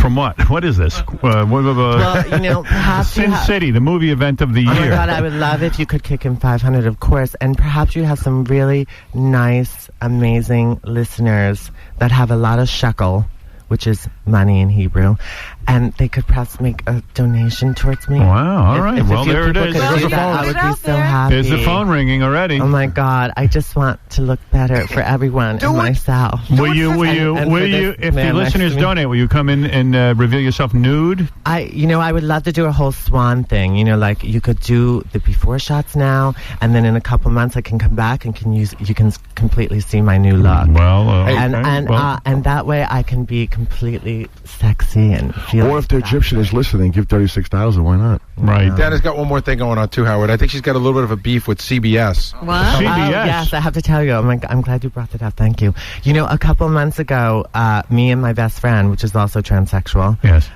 we made a videotape and we sent it to the Amazing Race. Okay. And we did a kind of Charlie's Angels in the park. And we were running and matching jogging suits. Hold on for a second. Really sexy. Take another shot. Keep going, baby. High heels. It was hot. So we sent it to the show. The next day they called us and said, "Oh my God, you two are incredible. We're flying you to LA." So we got on the plane. We went to LA for a week long. We were sequestered in a hotel. Thank God the hotel had a lot of pilots in it. It happened to be a hotel where all the pilots stayed. It was near the airport. Would you walk around the hotel dressed all sexy, and then guys hit on you, and then you tell them you're a dude? You know, it's not really about saying anything. It's just about letting things work out. I think. Did you cheat on me? No, I didn't. I was sequestered to the room. I couldn't. The only time I don't want to hear this. I don't want to knock out a pilot in Delta. No, honey. I met a few pilots like on the way to the gym. But hey, John, take another shot at tequila. You can marry him. Listen, Big John. We're getting engaged tonight, sweetheart. Big John is Big John's drinking a lot. Is Big John single? Yes, of course he is. I'm single at this point. Yeah, I'm single right now. But there must be so many girls chasing you. Oh, yeah. They chase, but, you know. I'm sure he's so selective. I'm all about you. See, Just about you right sweet. But you know what? If I got facial surgery, he'd be so much happier. Oh. It'd be better for him and me and the rest of the world. Somebody out there, please give him $36,000. So after John, you can't help around. All right, well, I'm kicking in $500 cash. You're qualified to win a trip to Sin City of your choice, courtesy of Sin City, the movie event of the year that everyone will be talking about. Sin City in theaters Friday, April 1st. Now, Dana, you are going to be a judge today. Okay. All right. And Big John, I fear that you're getting so drunk that you and Dan are going to end up making love. I'm actually sober right now, but you know what? This tequila's starting to kick in. What is wrong with making love? Nothing. I'm just not sure what you do. I understand, Robin. Can I tell you something? I want a threesome between me. I want a threesome. I want a threesome. Me, Dana, and Robin. Gorgeous. Howard, you know what? There's such chemistry on the couch. It's almost scary. It really is. Yeah, you two can barely keep your hands off. Yeah, me and Gary, right? Yeah, me and Gary. You know, if he got a taste of the woman I am, he'd be so happy. I would take care of him like a king. He'd be so happy. Wow. Big John, I took my Viagra. Honey, he needs laundry done, cleaning, cooking, massages. Yeah, forget the sex, just cleaning the house. Super, super, super desperate housewife sexy all the time. Wow, it's never about kicking the heels off. It's always about keeping them on, even in bed. That's hot. Wow. I think it's hot, too. I totally get off on that. All right. Well, it's all about being a transsexual woman, honey. It's all about the being, Yeah, sausage. Sausage. Rich, go ahead. You're on the air. Hey, Big John. Yeah. Let me tell you something, bro. You're a homo. You're a faggot. Okay? And hey, listen, you faggot. Come here and break your face. You big faggot. I see you in court, I'll punch you in the face, you big faggot. I bet you will. Yeah, you will. How could you give $500 to that thing? If she wants her face That's worked my out, friend I'll come in over there. there. I'll cut it off with a chainsaw. What's the That matter? thing is disgusting. Cut it off with a chainsaw. Don't fight till you try it, you hot. There's a guy who wants to cut your wiener off with a chainsaw. Her face. Not I'll protect you, sweetheart. Don't worry about it. Hey, Big John. Yeah. There's not enough alcohol in New York to make me look that way. What are you thinking, Johnny? Listen, it's like a quarter after 8 o'clock, you know what I'm saying? No, they don't know what you're saying. No, they do. Anybody that calls right now knows what I'm saying right now. Get the op, the guy. Big John, you are, of course, the guy over there at Scores. Yes, you I am. and Lonnie, I always go over and see you. You run a great establishment. You know I love it over there. We love to have you there, Howard. All right, now it's time to turn to two of you and ask you to judge our beauty pageant. Let's do this, yes. This is the office beauty pageant. Today is a special day. The guys have been working almost 24 hours. Just tell me who the prettiest girl is, and that pretty girl gets $5,000. Can we interview them a little bit? Perhaps. Okay. All right. Our first contestant, I believe, is Dan, the song parody man. Dan has been working for us, I don't know, a couple of months now, and he is dressed as a pretty girl. He's wearing an evening gown, it looks like. Oh, my Elliot. Oh, what the? Oh, my. He's pregnant. Oh, my God. Dan, was this a lot of work getting dressed as a woman? Who's Dan? Exactly. Daniela. You're Daniela. That's the right attitude. Right. Daniela, you're wearing a black gown. It's a stretch gown, by the way. Your hair is Maybe so pretty. not the best choice for Daniela. Are you showing some leg, Daniela? She's showing vinyl thigh-high boots. You have vinyl thigh. Wow, and she's got a stocking on. Bad Alec Baldwin right there. Thanks, Big John. Well, you are certainly a pretty lady. How long did it take you to prepare for this? Most of yesterday, just getting everything picked out and selected, and then about an hour this morning getting myself ready. Are you pregnant? No, actually, I'm just retaining water right now. Listen, honey, can I ask you a question? Sure. Do you feel pretty? I feel pretty, but you look pretty. Oh, you're so sweet. You don't need Hey, that's my girl. Take it easy, huh? You're so sweet. He Thank feels you. hairy. All right, Dana, on a scale of 1 to 10, give him a number so we can evaluate. Well, you know what? As far as I'm concerned, I think she's a 10. A 10, but be honest. No, be but honest, listen, sweetheart, be her honest. Her personality is amazing. All Well, right. yeah, And but we she's got to trying- consider the look. Okay, what are you she's a showing? 2. Oh, my God. Wait, what is that? What the hell are you doing, Dan? Oh, man. Sorry, I got excited there for a minute. Oh, Jesus jeez, what did he Christ. just do? Was that wax or real? Oh, What is man. that? Okay, that was a 2. That's what every man wants and what Dana That needs. was a 2. I don't know. He just lifted up his dress, and I don't know what I saw. Oh, my goodness. Oh, neither does he. Wow. Well, Dana, what does he get on a scale of 1 to 10? You know, I like his personality, but I'm going to say 4. A 4. A 4. All right, and Well, that's a good score for you. Big John. Daniela. Let me tell you something. I love you. You know, we've seen each other as close. You're the best, but you get an absolute 0. I love you to death. You look horrendous. Well, let's take a look at Dan's. So why don't you keep hitting on the dude next to you, huh? I Dan, love let's you. take a look at your before picture, what you look like as a man. Yes. And there you go. And now, there you are as a woman. What a transformation. You shaved off your beard. That was a good Yes. Wow. All right, so a 0 and a 4. Taking in for the team. All right, let's go to Will is going to come out now. Young Will has been working for us for a couple of years. He answers the phones in the back office. Will is wearing a mini skirt. Oh, my goodness. Holy cow. Hold up, Dana, move over. Wow, Will. You look like that chick on Desperate Housewives. What are you squatting, 400? Jesus Christ. Yeah, you look. Wow. Your hair looks great. Thank you. Yeah, Oh, my really. God. I don't even know how to react to that. Will, how long did it take you you to look dress great. up like a girl? It took a lot of hours yesterday of preparation, and then I had my hair and makeup done this morning at 4:30. Your makeup looks I great. think it looks perfect. Your legs Yeah. are shaved. Yes, Yeah. everything's shaved. You seem to walk in heels pretty well. I think I do. I'm Honey, natural. can I see you bounce a little bit? Ooh, nice. You look like a psychotic Very sexy. Joan Cusack. Oh, thank you. Exactly. There you go. I like her. All right, Dana, give her a score. I'm gonna give her an 8. An 8, and Yeah. Big John? I can't lie. I gotta give her she a 6. A 6. six. That's a very All nice right. score. Will, thank you very Not much. bad, Will. Good job, Will. Yeah, really good. The nipples are good. I can't believe I just gave her a 6. Wow, I am in shock. Yeah, really good. Will's a very pretty girl.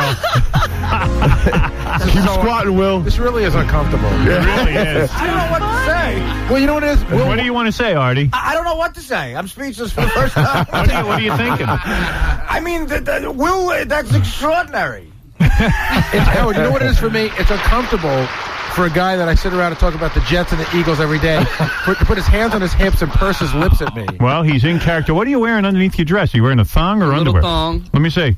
No, don't do that. Don't do that. Oh, beautiful. Jesus Christ. Give back your Eagles tickets. He's really selling them. You got Rich Coat Tights ass right there. Are you kidding me? I think she feels powerful. Hey, Howard, I have a question. Yeah. I don't think he has any hair back there. He shaved. He shaved his ass. I don't have to shave my ass. You know, can we get to the next one? He's freaking me out. But the legs are great. He's freaking me out. Can we get to the next one, please?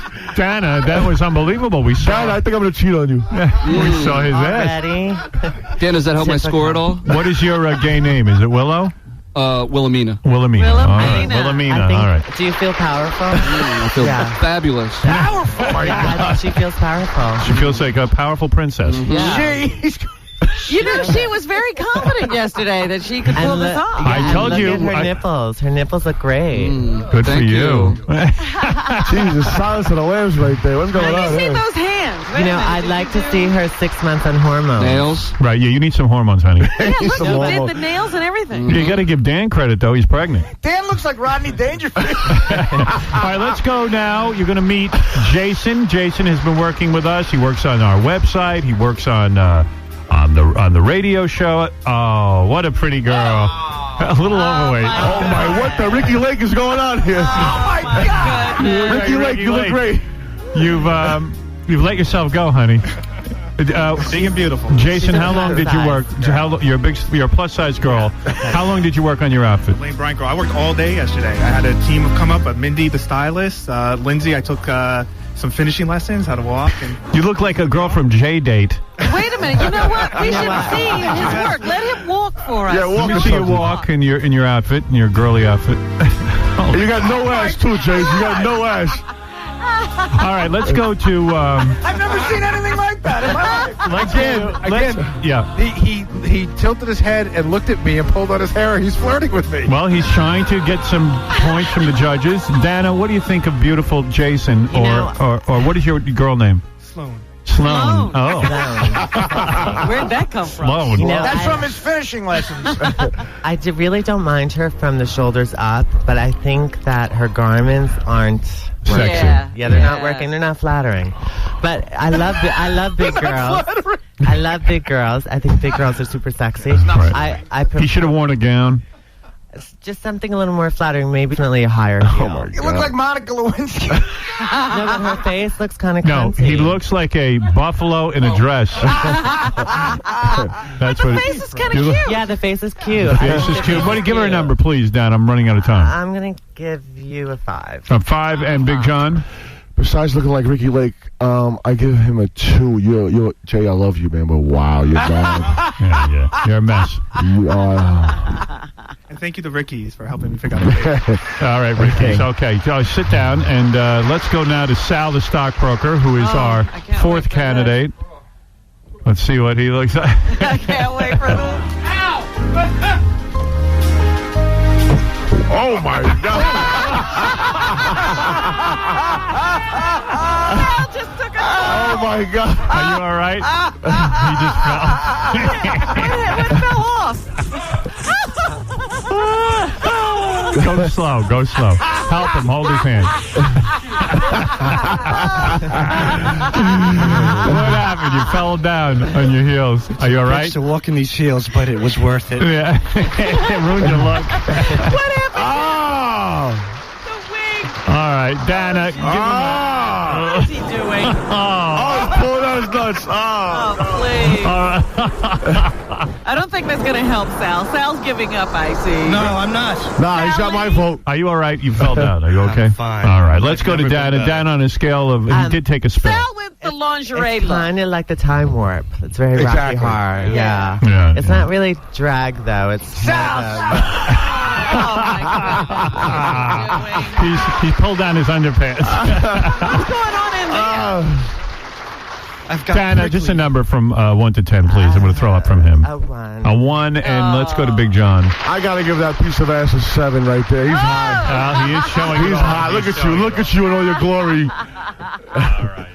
Be careful. He's going to fall again. Get off that runway. All right, we have 3 more contestants, and I need you judges to really pay attention and be fair. These guys have worked hard to look. Definitely. Let's give a big hand for them. Yes. Let's go to Isaac now. Isaac, is a slight man. He might be able to pull this off. Isaac has been working all night. Pull an upset. I see a very... Oh, what a pretty girl. Jesus Christ. You know what? I saw you have a fight with you last week.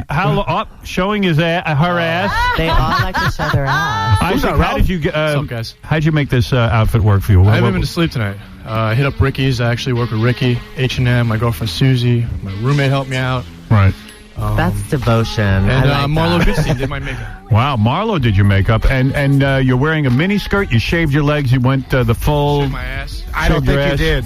I don't think he shaved his ass. You see something? Oh, he got the toenails done. Turn around. Let me see your ass. No, you might have missed a few spots. But he got his toenails done. You know what? You look like a publicist. I think she's go ahead, Dana. How are you, baby? You know, I really liked her walk when she came out. It was very confident. Right. He does look Lizzie Goodman-ish. Yeah, and he does. I think she looks good. Does have a bit of a belly. I was surprised. shocked at that. Yeah. The skirt's a little small. All right. Dana, give me a scale. I'm going to give her a 7. A 7? Very high score. Go ahead, Big John. A goddamn 2. A 2. Why, John? Hey, look at your face. Oh, man, you just ruined it. Ditto. All right. I love you. All right. Ditto. All right. You should have smiled more. The smile is Yeah, you should have smiled more. Yeah, pretty girls Your whole smile. appearance is like miserable. Smile, bitch. I don't like the hair. The hair you don't like? I don't like the hair. What don't you like about her hair? I don't know. It doesn't... doesn't flatter him? Exactly. It's the first time in 5 years I've had hair. So. All right. He doesn't know really how to work with Would it. you stop fixing yourself? Wow. I think she beat that. It's the only place I didn't shave. Why do all these straight guys feel compelled to show us their thing? Yeah, that's nasty. Seriously. Yeah. I don't know. Because cross-dressing is more of a fetish. You took this way too serious. There's gay crap going on. All right, let's go to Richard really. Christie, who's been working hard on his outfit. He joined our show about a year ago. Richard Christie won the a listener coming in and winning John's job. Oh, look at this outfit. Jesus Christ, I quit. Wow. It's Doris Roberts. Didn't you sing in the Titanic? What happened to you? It's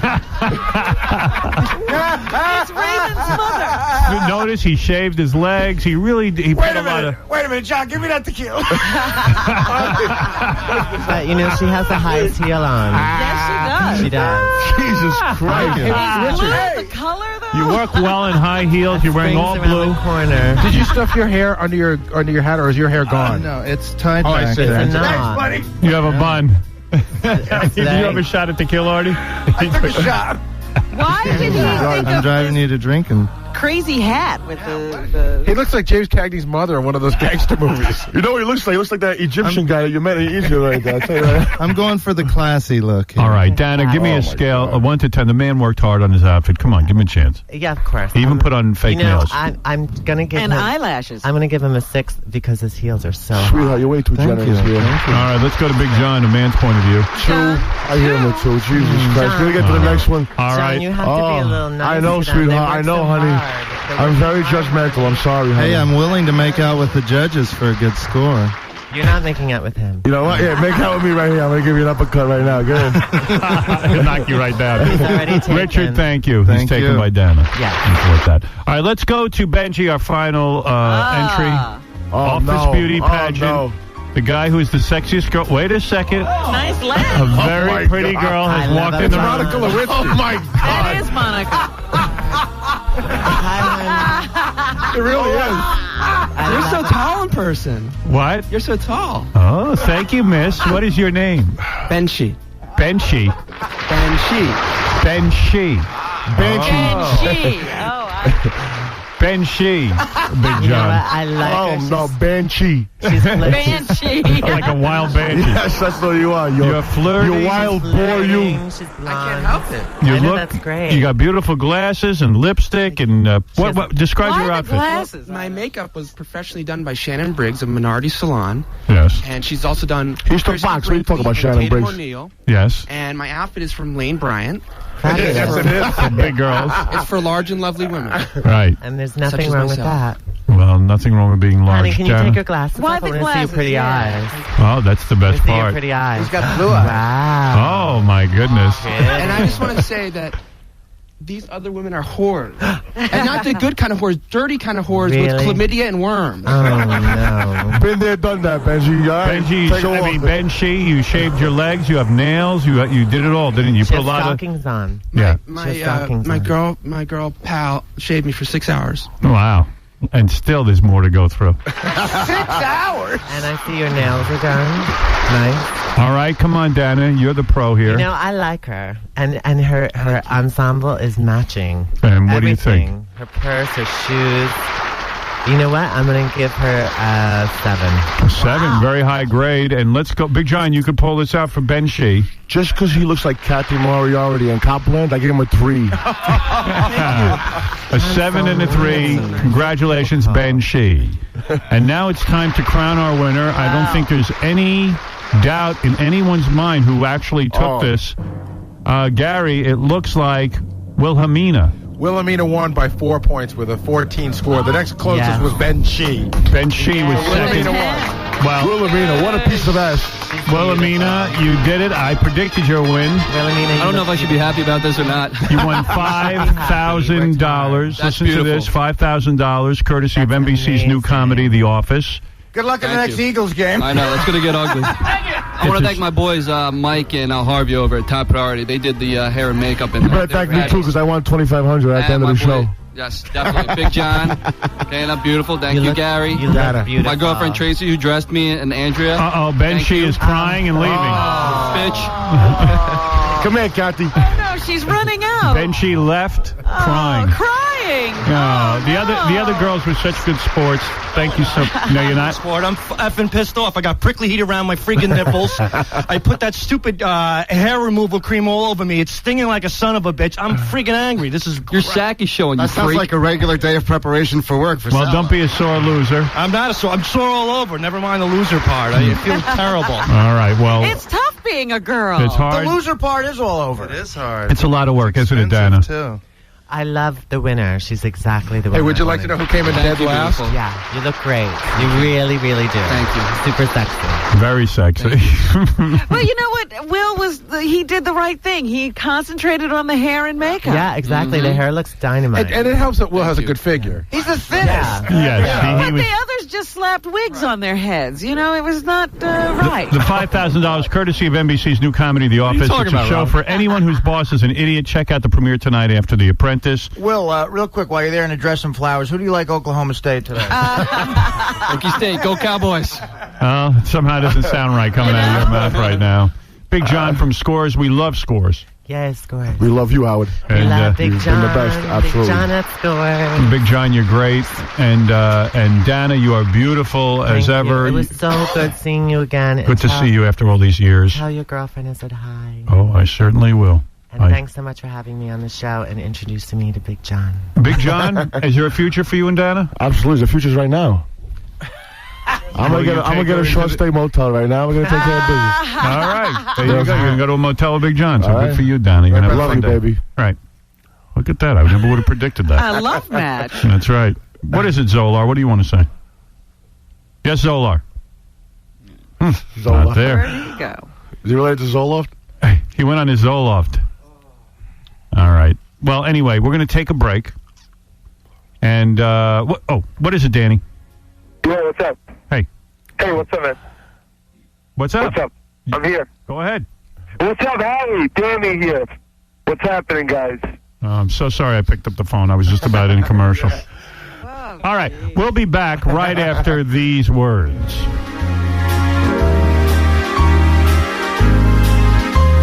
Howard Stern Show. Thank you. Thank you. Making all your dreams come true. I will never, ever forget you guys. Thank you. Thank you all. I am so tired. This is all I wanted my whole life. That's it. The Howard Stern Show. The Howard Stern Show. Hey, did anybody hear my David Letterman interview yesterday? We talked to Dave about what went down and with that kidnapping attempt. Alleged kidnap attempt. It was fascinating. Yeah. The interview. He had a lot to say, a lot more than he said on his own show, and I thought I'd replay it in case you missed it. Dave, I'm very sorry to hear about what happened. Good morning, Howard. How are you? Good morning. How is Harry this morning? Harry's doing fine. You know something, Howard? I can't help but just be angry about this whole thing. I'd love to crazy glue this guy's butt shut and feed him beans and watch him explode. Well, I imagine... Well, there's a punishment. I watched you on your television show. Right. And you made what I thought was a very dignified statement, but I don't think any of your anger came out. No, this guy had a lot of gall, and at this point, I'd love to cut off his eyelids, tie him to a chair, and make him watch dirty work 900 times. Well, wait a second, though. Dave, you're making jokes, but really let it out and tell us what you're thinking. I'm serious. I hate this guy so much, I would force him to watch Benjy pleasure himself on your blue couch. I know you're making jokes, It but... must be traumatic, Yeah. No, I mean, why didn't this a-hole kidnap, Jimmy Kimmel's kids? He doesn't like him anyway. Well, you don't know that. Jimmy loves his children. Uh-huh. But I bet that turd Conan O'Brien is behind this, Howard. He just wants to take my 11:30 spot. I thought you liked Conan. Yeah. No, I don't know. If my kid turns homo as a result of this, I'll go postal. Well, Robin, is there any chance of the kid turning homo from this? From this? Yeah. He wasn't even touched. The guy never got near him. Oh, all right. Yeah, but, I've always said never trust anybody who has the same mustache as the homo cop from the Village People. You know what I'm saying? Well, that's true. Yeah, I mean, that guy does have one of those. He has that mustache. He has that weird mustache. Exactly. What would you do? What would you do to this guy, though, if you caught him? I don't know, Howard. I'd like to blindfold the kidnapper, strip him and send him to one of Paul Schaefer's pool parties. That seems too nice. Yeah. I don't want to accuse anybody, but I'm sure that big-chinned prick Jay Leno had something to do with this. Now you're getting down to it. Now you're talking. Yeah. I didn't try to kidnap little Harry. Yeah, but I'd like to smother that son of a bitch in barbecue sauce and send him over to Star Jones's house. Who is that, Leno or the kidnapper? Right. Both of them, I don't know. Both, right. What would you do to the kidnapper? I don't know. I'd love to dress that bastard in Superman pajamas, put a lollipop in his hands and send him over to, the Neverland Ranch. Yeah, Michael Jackson's place. Yeah. Seems like you've been doing a lot of thinking about this. Yeah. I just, it's just unbelievable. I want to dip that prick in chocolate and send him over to Gary Delabonte's house. I don't know. Oh, that's dangerous because he loves treats. Gary Delabonte usually eats that chocolate before he even realizes what it is. By the way, his name is Delabonte. Oh, is it? Yeah. Oh, God. Delabonte. Well, you're in trouble now. Well, I'm going to turn him loose in Harlem with a shirt that says "I hate basketball." What do you think? What else would you love to do to that guy? I'd love to send this jerk to the Vibe Awards, without a bulletproof jacket, and he'd be done for. What else would you like to do to the guy? Let it all out. I don't know. Robin, would you mind crushing this guy's head in between your huge brown orbs, chest orbs? For you, what do you think? For you, anything. Maybe I'll tell you what I'll do. Maybe I'll talk to Vinny Vivalli and get him to kiss this guy's ass until he can't take it anymore and he kills himself. Well, I know you're upset because nobody likes a kidnapping and your little You're Harry. making a little light of it. I'm shocked. I'm trying to, but I like how everyone, Howard, thought the kidnapper was going to be black. Well, I guess all you racist a-holes were wrong. It was a white guy. It was a white guy. Well, this happened in Montana. Yeah, that's right. There's not too many black guys in Montana. You know that. Yeah, it's you got to admit that kidnapper is kind of sexy looking in a dangerous Tom Selleck kind of way. I can see where you'd think that. Yeah, and you mentioned Montana. You don't want to, you want to know how white the state of Montana is, Howard. How white is it? In Montana, I'm considered Puerto Rican. I didn't know that. Yeah. Wow. Well, I tell you, it is a terrible thing. Everyone's upset for you, Dave. Yeah. I mean, 5 million. Howard, 5 million. My baby's worth $5 million. That, my friend, is why I had a white kid. I see. You know what I'm saying? Yeah, I hit $5 million. You don't need more. If you ever go broke, you can I don't know. Kid. Yeah, it's I'm going to tell you something, Howard. That's it. I'm not taking any more chances from now on, you know, no one sees my kid, including me. That's good security.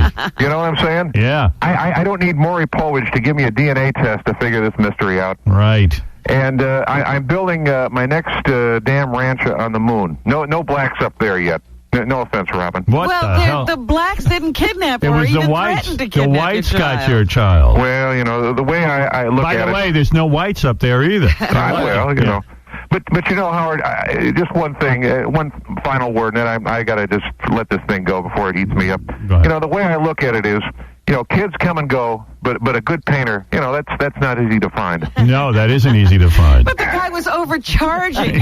Yeah, but so what? You go try and find a painter in Montana. Well, Dave, we're all sorry about what happened to you, and I know you're making jokes and trying to make light of it, but you've certainly let out some of your anger, and we're going to look into that Jay Leno thing. Yeah, I just, I should have seen it coming, Howard, because for one thing, one of the signs I should have figured this out. You know, he drank milk from a 40-ounce bottle, and that was a problem right there. All right, thank you very much, Evil Dave Letterman. Yeah. All right. Goodbye, Dave. Bye, Dave. All right. It's my exclusive. That's right. Howard Stern exclusive. Stacey Hayes in the tickle chair on E! Tonight. Oh. Who is Stacey Hayes? Was she that the one of the Playboy chicks that came in here?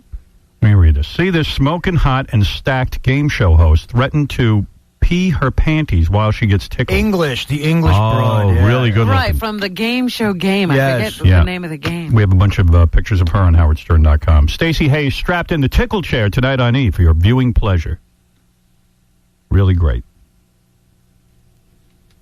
I have so much... Ant is going to join us for the news, Robin. He was a contestant on Last Comic Standing. Very interesting guy. Funny guy. And he's going to join us in a couple of minutes. Yeah, he was also hosting the Celebrity Fit Club for VH1. Right. We'll talk about that. VH1 regular. Who won that? Is that over? Did someone win or like? I don't know. I heard that Daniel Baldwin admitted that he was on drugs half the time he's been there. He did make out with Ant, supposedly. He did? Yeah, that's what Ant claimed. Wow. I found out about that. And then he said he was on great. drugs. Oh, how dare he? Yeah, that's all right. Let me just get through a couple of tapes though here, real quick. Do you guys want to hear? Because I want to throw some of these out. Do you guys want to hear that the mom on Everyone Loves Raymond, Patricia Heaton, the wife of Raymond? Does anybody want to hear her talk about the case with that chick with the feeding tube? The Terry Schiavo case? She had to weigh in. Oh, You know let's what? hear what she has to say. I heard some of it. She's insanely dull. Yeah, like be prepared to be bored, but All it's just right. funny that she's weighing in. Yeah, she has an opinion on this. And isn't she the chick who walked out of some award show when Ozzy cursed? Yeah. Yes, she didn't like Ozzy and Sharon hosting the People's Choice Awards, I think it was. I would never, look, if my kid was in this position, I would never pull his feeding tube. Yeah, well, your kid isn't in that position. And I love all And these it's none people. of your business, so you wouldn't do it. Yeah, who cares what you would do? You're on a sitcom. You're Raymond's wife. I would never starve my son. I would never dehydrate my son. We would. Never. I've thought about day in and day out in a hospital with my own child. And it's You know, by the way, does anyone realize that this goes on every day? And people are essentially let to die because they have no life. They're vegetables. The only reason this is going on is the parents got into it with the husband. It's the only reason. Right, it's a family squabble that Right. we're all now weighing in on. I know I want to dehydrate Patricia Heaton, and I don't even know the woman. Can somebody yank her feeding tube? Yeah. Yeah, I And think we go to court and get hers pulled. She has a hunger strike going on, I think. very difficult. It's very difficult. I would never want this to happen to anyone. Oh, isn't that nice? Maybe she will want it to happen to me after she hears this.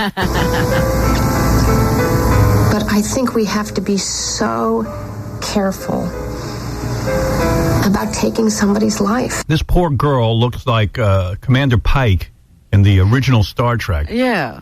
Or, you know, she looks like she's wearing the Scream mask, you know? Yeah. She has absolutely no life. It's a shame. The husband's probably in love with her and says, you know what, God, if this was me sitting there, I'd want someone to pull the plug on me.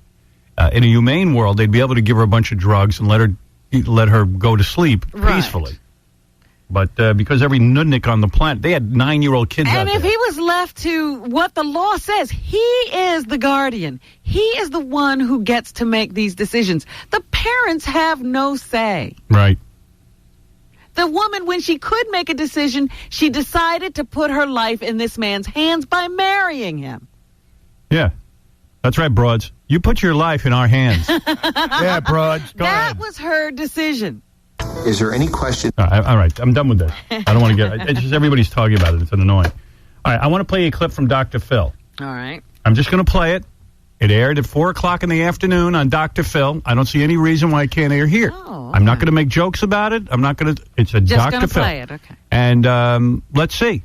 Let's see what happens. Let's see if I get fined, and let's see if Dr. Phil does. It shouldn't be a You're problem. not saying it. I'm not saying anything. Here's Dr. Phil. Now, Chris says a family get-together means explicit sex talk, and it's usually her mother leading the conversation.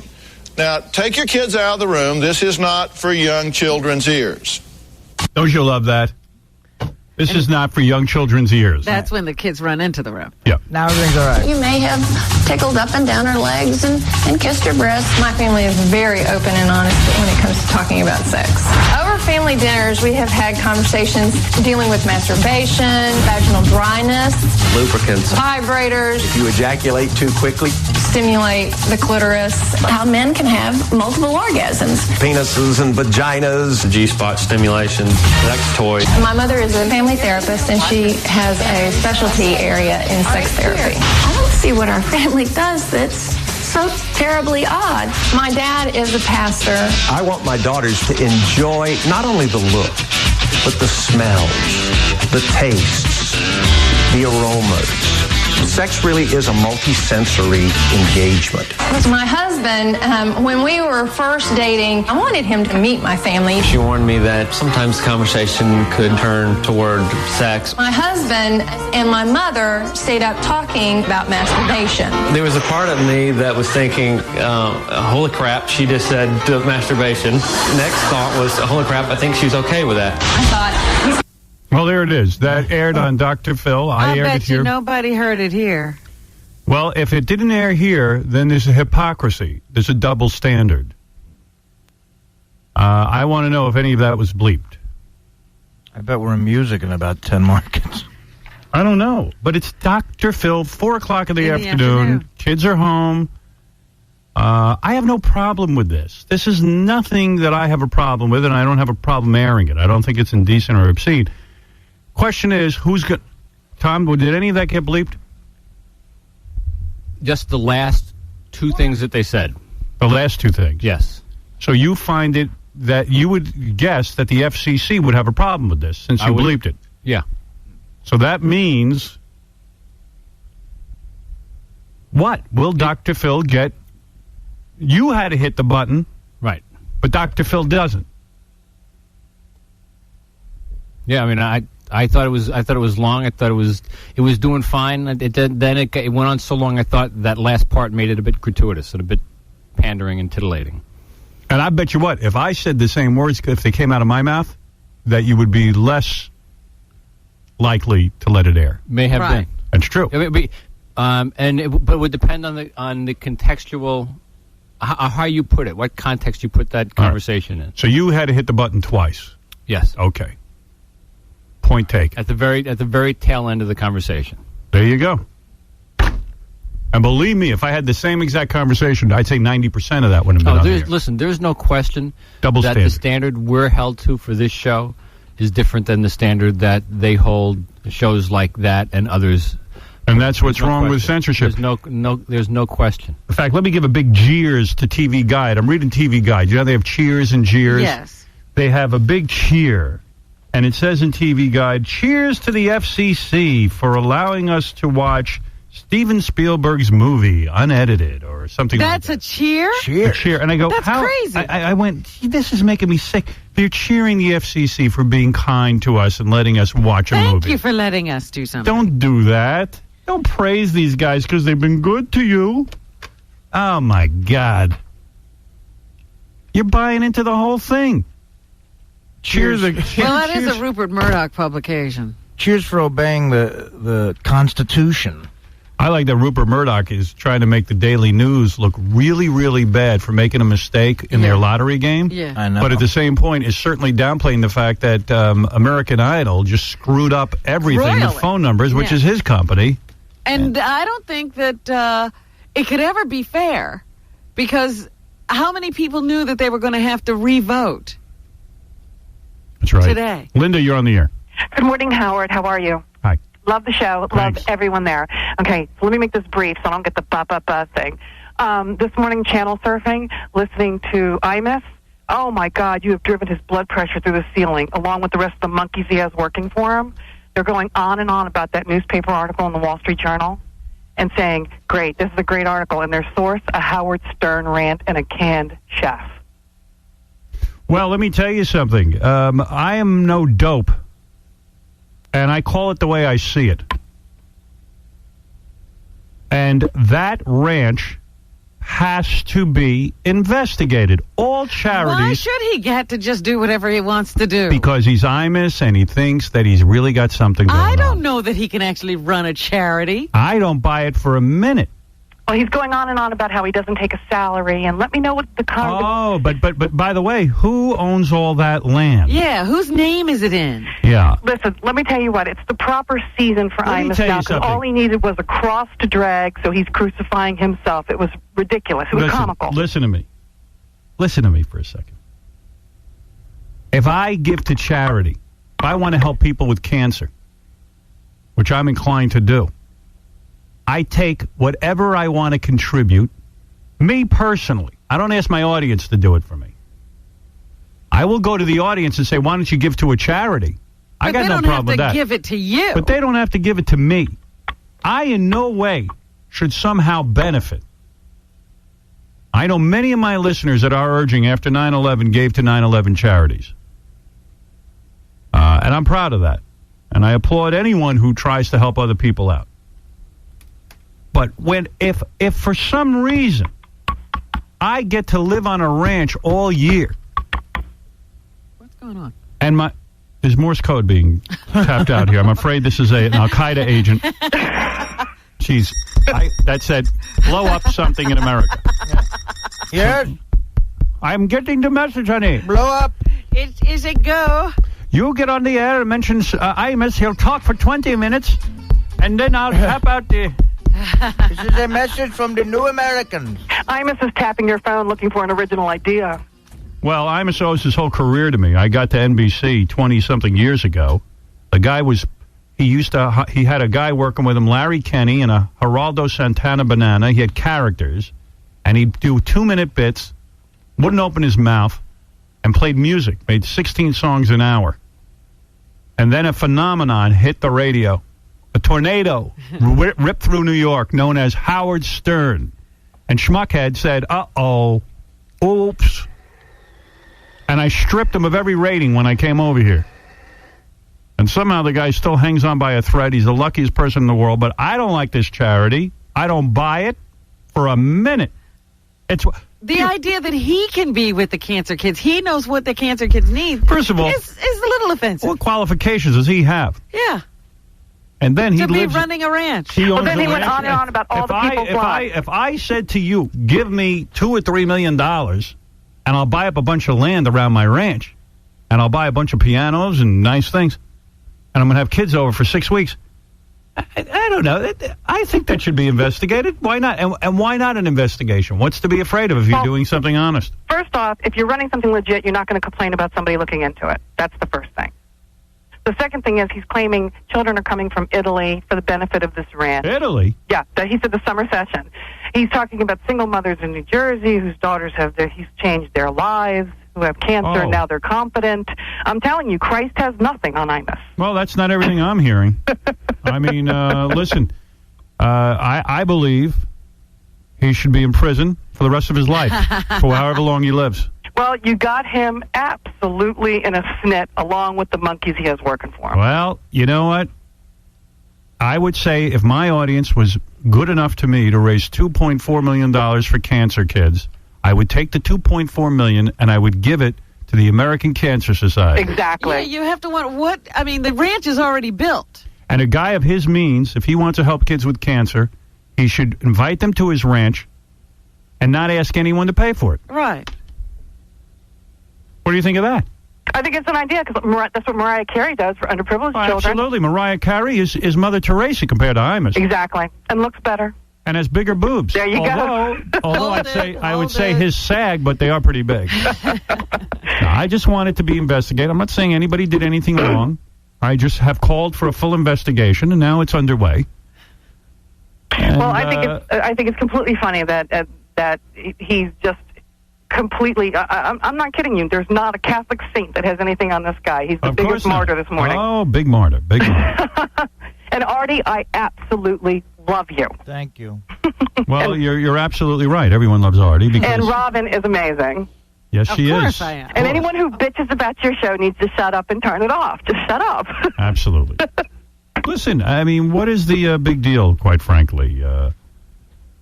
The investigation, according to what I read in the New York Times, won't amount to a hill of beans. Right. If everything's on the up and up and they've been doing what they're supposed to do, no problem. Yeah. It's just funny that it's going on. It's great. I love that it's just funny. Awesome. So from what I understand, this is the article in the Wall Street Journal.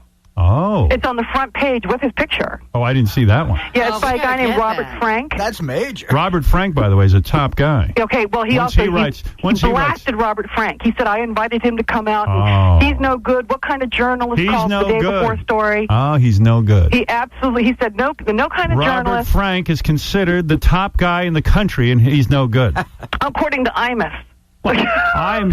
Robert Frank, in my opinion, is the greatest journalist that ever lived. Yes. Better than, what's that guy's name? Edward R. Murrow.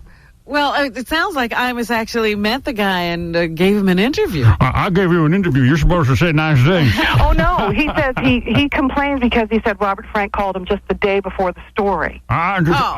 He just called. He should give me 2 weeks to figure out what I want to say. He's invited him to come to the ranch to have dinner with Deirdre and Wyatt. Oh, there's a party. What's that? Oh, that could change the whole story. He called me the day before, and I couldn't think of any lies. I didn't have time to think of my lies. I couldn't hide the cash in Switzerland. Well, listen, these things have to be investigated.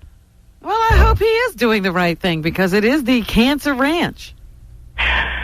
Well, I tell you what, and this is very rare for me to do. I volunteer my services to do a full investigation and assist. You'll investigate it yourself. I want to assist Elliot Spitzer. I will be his right hand on this. Oh, he talks great about Elliot Spitzer. Oh, well, he better. That's right. He better. Do you want to be deputized? I do. I want to be Deputy Stern. Spitzer's doing a fine job. What is that, Imus? Spitzer's doing a fine job. Just don't audit me, please. Right. All right, I'll be in the next cell next to Cabby. Cabby. Him and Cabby. Hey, Cabby, what do you think of this painting?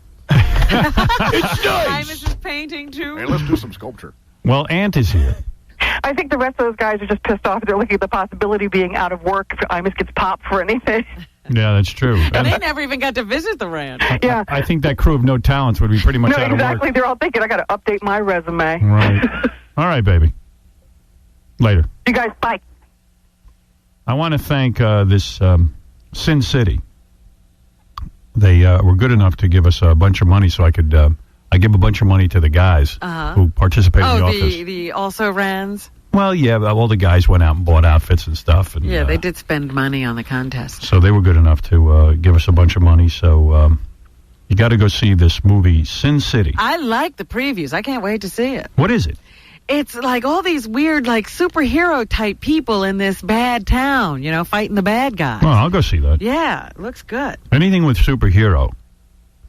This is being called the movie event of the year that everyone will be talking about. Sin City in theaters Friday, April 1st. Benjy, you're still dressed like a woman. Is he working now as Benjy? And then I looked over at him and he started crying. He goes, "I'll be all right." I'm okay He's now. he's in the zone. I fasted to get ready for this, and I haven't eaten. Yeah, okay. All right. Can you drop it now and take the wig off? He's in the zone. They You know stopped doing how photo It's annoying. he's gone into the Benjy coma. The annoying part is he's rubbing his leg as he's talking to They still have to do a photo shoot. Okay. All right, Benjy. Ant is a comedian who took part in Last Comic Standing, among other things. Yes. And we thought we'd have him in for the news. Always fun to have a comic sit in. A gay comic. You keep bringing that up, that he's gay. It's very important to you. No, I think he is a gay comic. He is. He's a comic who happens to be gay. No, doesn't his comedy have to do with being gay? I don't know. I just feel that you're very, very. You brought it up twice that he's gay. Well, so few people are out these days. He's Nice a to white see gay someone- comic. Nice to see someone who is. Someone brave enough to step up. Where is he? He crawled back into the closet. He left. You're right, Robin. I haven't been able to show that bravery yet. But I will. I got to read you the email. We got to do the news. And what about those Robert Blake clips? Oh, whoa. All right, no reason Ant can't hear these. Yeah. Yeah, don't keep them from him. I haven't even heard these. Oh, there's Ant. Hey, Ant. I watch you on TV. I've seen you on The Last Comic Standing. I've seen you on Celebrity Fit Club. Celebrity Fit Club. How are you? Robin's very hung up on the fact that you're gay. Stop it. I'm not hung Well, my parents are too. Well, there you go. Yeah. What can you do?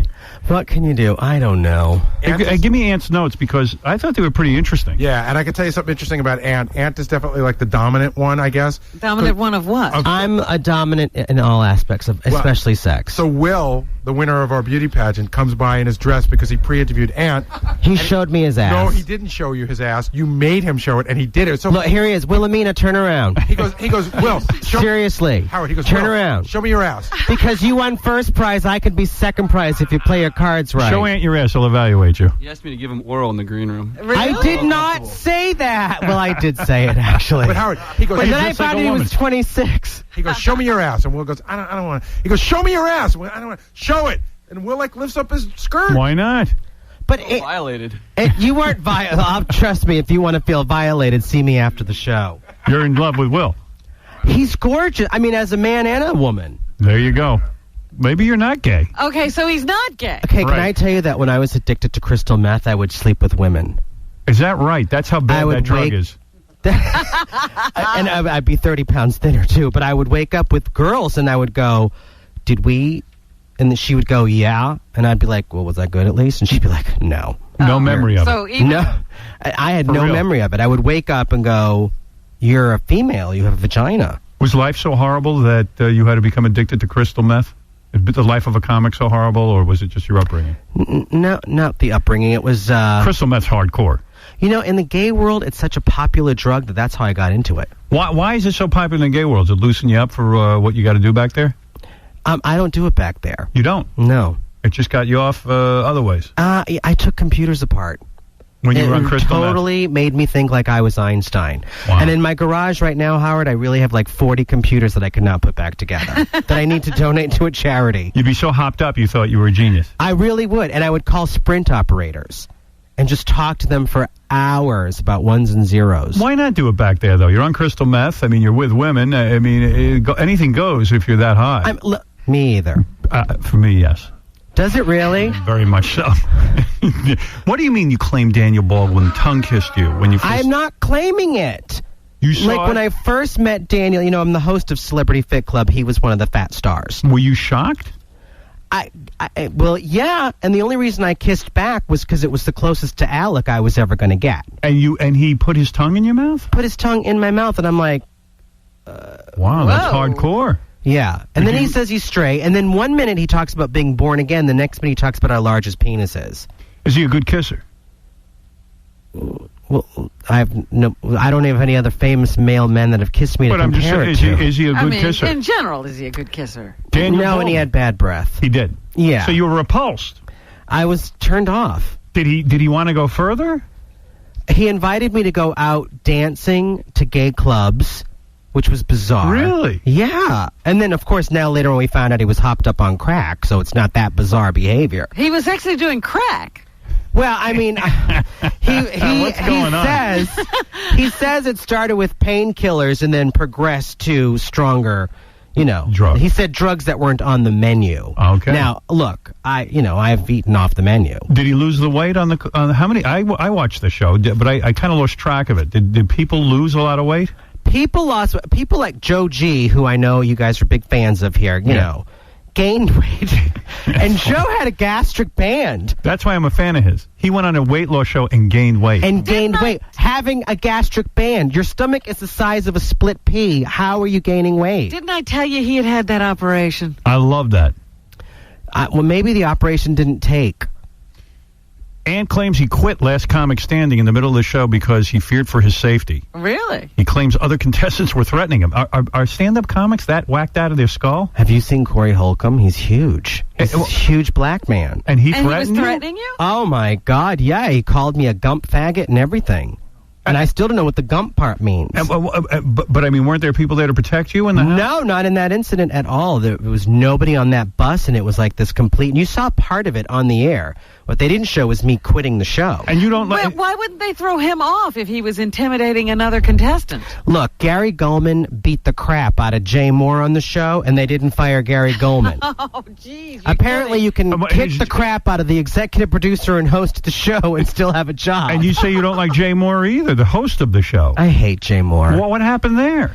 You know what? He was just really inappropriate with people and the things he said, and he just claimed to be, friends of the comics, and, really... And you didn't feel like he was being your friend? Not at all. Right. Not at all. And then you find out he was screwing, the stripper comedian. Which is unethical in a contest. Absolutely. Cheats on his wife, but then his wife calls the stripper and sleeps with her. And Jay finds out, and now they're having a divorce. Is that really true? I brought you something. I know that there's something going on in that marriage. It was in the tabloids. And I brought it for you, Howard. Here. Oh, it's actually in the tabloids. Oh, you're not just making claims. No, I'm not making claims. And the reporter is, look, she's got a byline. It's a very crazy thing, that Last Comic Standing, what you're saying. You know what? The network was above board with everything, I will say that. Like, NBC did everything in their power to... Make it fair. There was a lot of rumors, people saying it was rigged. It was not rigged. I can tell you that personally because I was part of season 1, 2, and 3. Right. But I will tell you that Jay Moore made... literally, like in the middle of tape days, he would storm off the set... because the director wouldn't say, okay, we're coming back in 5. Like, he wouldn't announce it over the PA. It's the best gig this guy ever had. Why would he It's the only gig he had. What else has he done? I don't even know. Okay, well then... I don't know. And I'm the king of all media. And you're king of everything. That's right. I should know what the guy did. You're more handsome in person. Oh. Uh-oh. Have we got... No, you really are. ...connection going here? Why can't you be a woman? Well, if Dana could get back in here and loan me $42,000. Well, you're not interested in becoming a woman, are you? Oh my God, no. You're a masculine guy. Well, let's not push the envelope. But I mean, you have a masculine look, is what I'm saying. You're not interested. It's the baseball cap. Yes. Yeah. Well, I welcome you to the show. I've got to take a break. Then we'll come back. We're going to talk about the news. I'm going to listen to these Robert Blake tapes. You got any? Maybe you'll have an opinion on that. I lost money. You thought he was going to jail? Who didn't? Artie lost a fortune. That's why I love being famous in Los Angeles. Now I can commit murder and walk. That's right. Well, the prosecution is saying now they're going to really come down on that guy Ramon. Phil Ramon. Oh, really? They're not going to let him wiggle off the hook? They go, we look bad with this Robert Blake thing. I said, stop trying celebrities. Phil Spector. Just stop it's it. Phil Spector, right. I knew I was saying the wrong thing. Phil Spector. Yeah, Phil I Spector. thought Phil Ramon was dead. Yeah, he is. I was like, boy, they are going to come down hard on him. They finally got one. I apologize. I'm on pain medication. All the poor Ramones are all dying. Me and Alec Baldwin. Phil Ramone's not dead. Phil Ramone's a producer. Right. Not Phil Ramone. Phil Spector. Phil Spector. Yeah, right. Who's also a music producer. That is correct. Let's try. Who's the Ramone that's dead? Joey Ramone. And Dee Dee. And Dee Dee Ramone. And Dee Dee Ramone. Let's get back to how I'm not that bad looking in person. No, you're actually really cute. Not horrible, right? No, not at all. Seen but everybody worse. says you're so tall. I've never met you before, so how tall are you? I am 6 foot 5. Do you like a tall man? Yeah. Sure. I mean, I'm 5'5". If I said your hair smells terrific, I'd mean it in more than one way. And that'd be a big compliment. All right, listen, why don't we do this? Ant, nice to have you here. Ant's album, by the way, Follow My Ass, is available in stores now. Very funny album. Check out Ant at antcomic.com.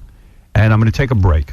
Come back. We're going to go all over the world with the news. Okay. Robin will present the news. And then we will discuss the You're news. getting a comment on it. Or not.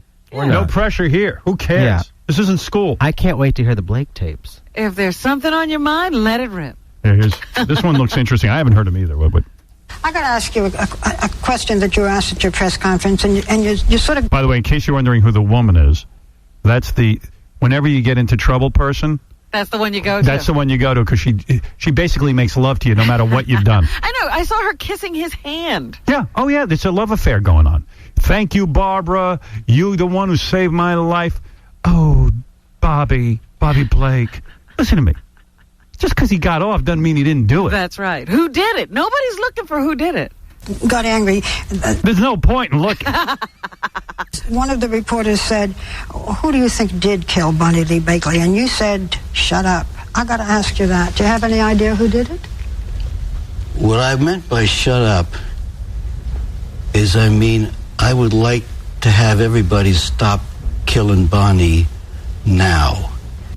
What? Here goes some Robert Blake logic. What? Yeah. Everybody's making a buck on Bonnie. It's like, America now is fill your rice bowl any way you can. They're still picking Princess Diana's bones. Somebody. He's always angry. I love that. He's just like, what kind of question is that? They're filling their rice bowl with their bones. I mean, who the guy's like? He's nuts. He sounds like he's on drugs. She led that kind of life where she made a lot of enemies, and I was one of them. Somebody whose father was taken for a ride or something like that. I don't know. He's always pissed. I love that guy. What I meant by shut up. That's a lot to say in the word shut up. Yeah. But notice he never ever gives the answer, though. Like, who does he think did it? Who else had a gun in the restaurant? He told you she made a lot of enemies. Could have been anybody. Yeah, but he was right back to the car. I mean, he wasn't long away from the car. He didn't see anything. Nothing. Okay?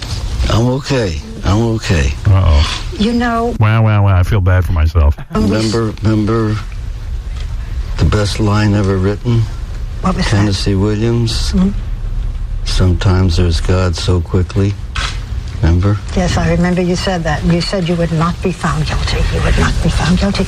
But when we saw you at your trial, when they said not guilty, you put your head down and you sobbed. What went through your mind?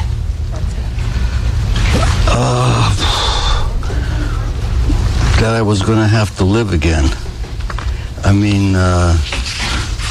I've spent the last 3 or 4 years just living long enough to die. I figured if I was going to Folsom, I didn't want to spend more than 6 months there, so I was planning on, I don't know, I was going to bump myself off. See, he's legitimately nuts. That's why I like him. He's not faking it. No. It sounds like to me he just decided I will do everything. I'll do heroin. I'll smoke. I don't want to live more He's than making up for lost. You know what went through my mind? I just lost $2,500. They said another one free. Couldn't believe it. I literally lost $2,500 because this was the surest thing. Right. After OJ, nobody else was supposed to get off. That's what I'm saying. You can be famous in L.A. and commit murder now. We should just literally make it a law. Well, for the record, the man is found innocent. Not guilty, not innocent. Right. Not guilty. That's what everyone's saying. He's not guilty. What's the difference? The difference is they didn't prove their case, according to the jury. The difference is they don't think necessarily that he didn't do it, but the prosecution didn't prove their case. But now, does double jeopardy mean he can literally come out and go, okay, I told you I really killed her, and nothing will happen to him? Nothing will happen. He can say... Would you all just die if he did that? That would be the best. You see, then he'd be really crazy. If he came out and said, listen, I did it. F you. Screw you. But you see, there's a civil case. Right. So he will never say that. Yeah, unfortunately. No. But he's got nothing. You can't. How can you get blood from a turnip? What does Beretta have? OJ supposedly had nothing. Meanwhile, OJ's got plenty of dough. The guy golfs every day. Yeah. This whole rap about how guys have no money and then all of a sudden they don't work and they live. And by the way, his nothing is so much more than the Blakely family nothing. You know, that his nothing still could pay them a lot. Yeah. Right. But I don't know. Listen, what am I going to tell you? He can work.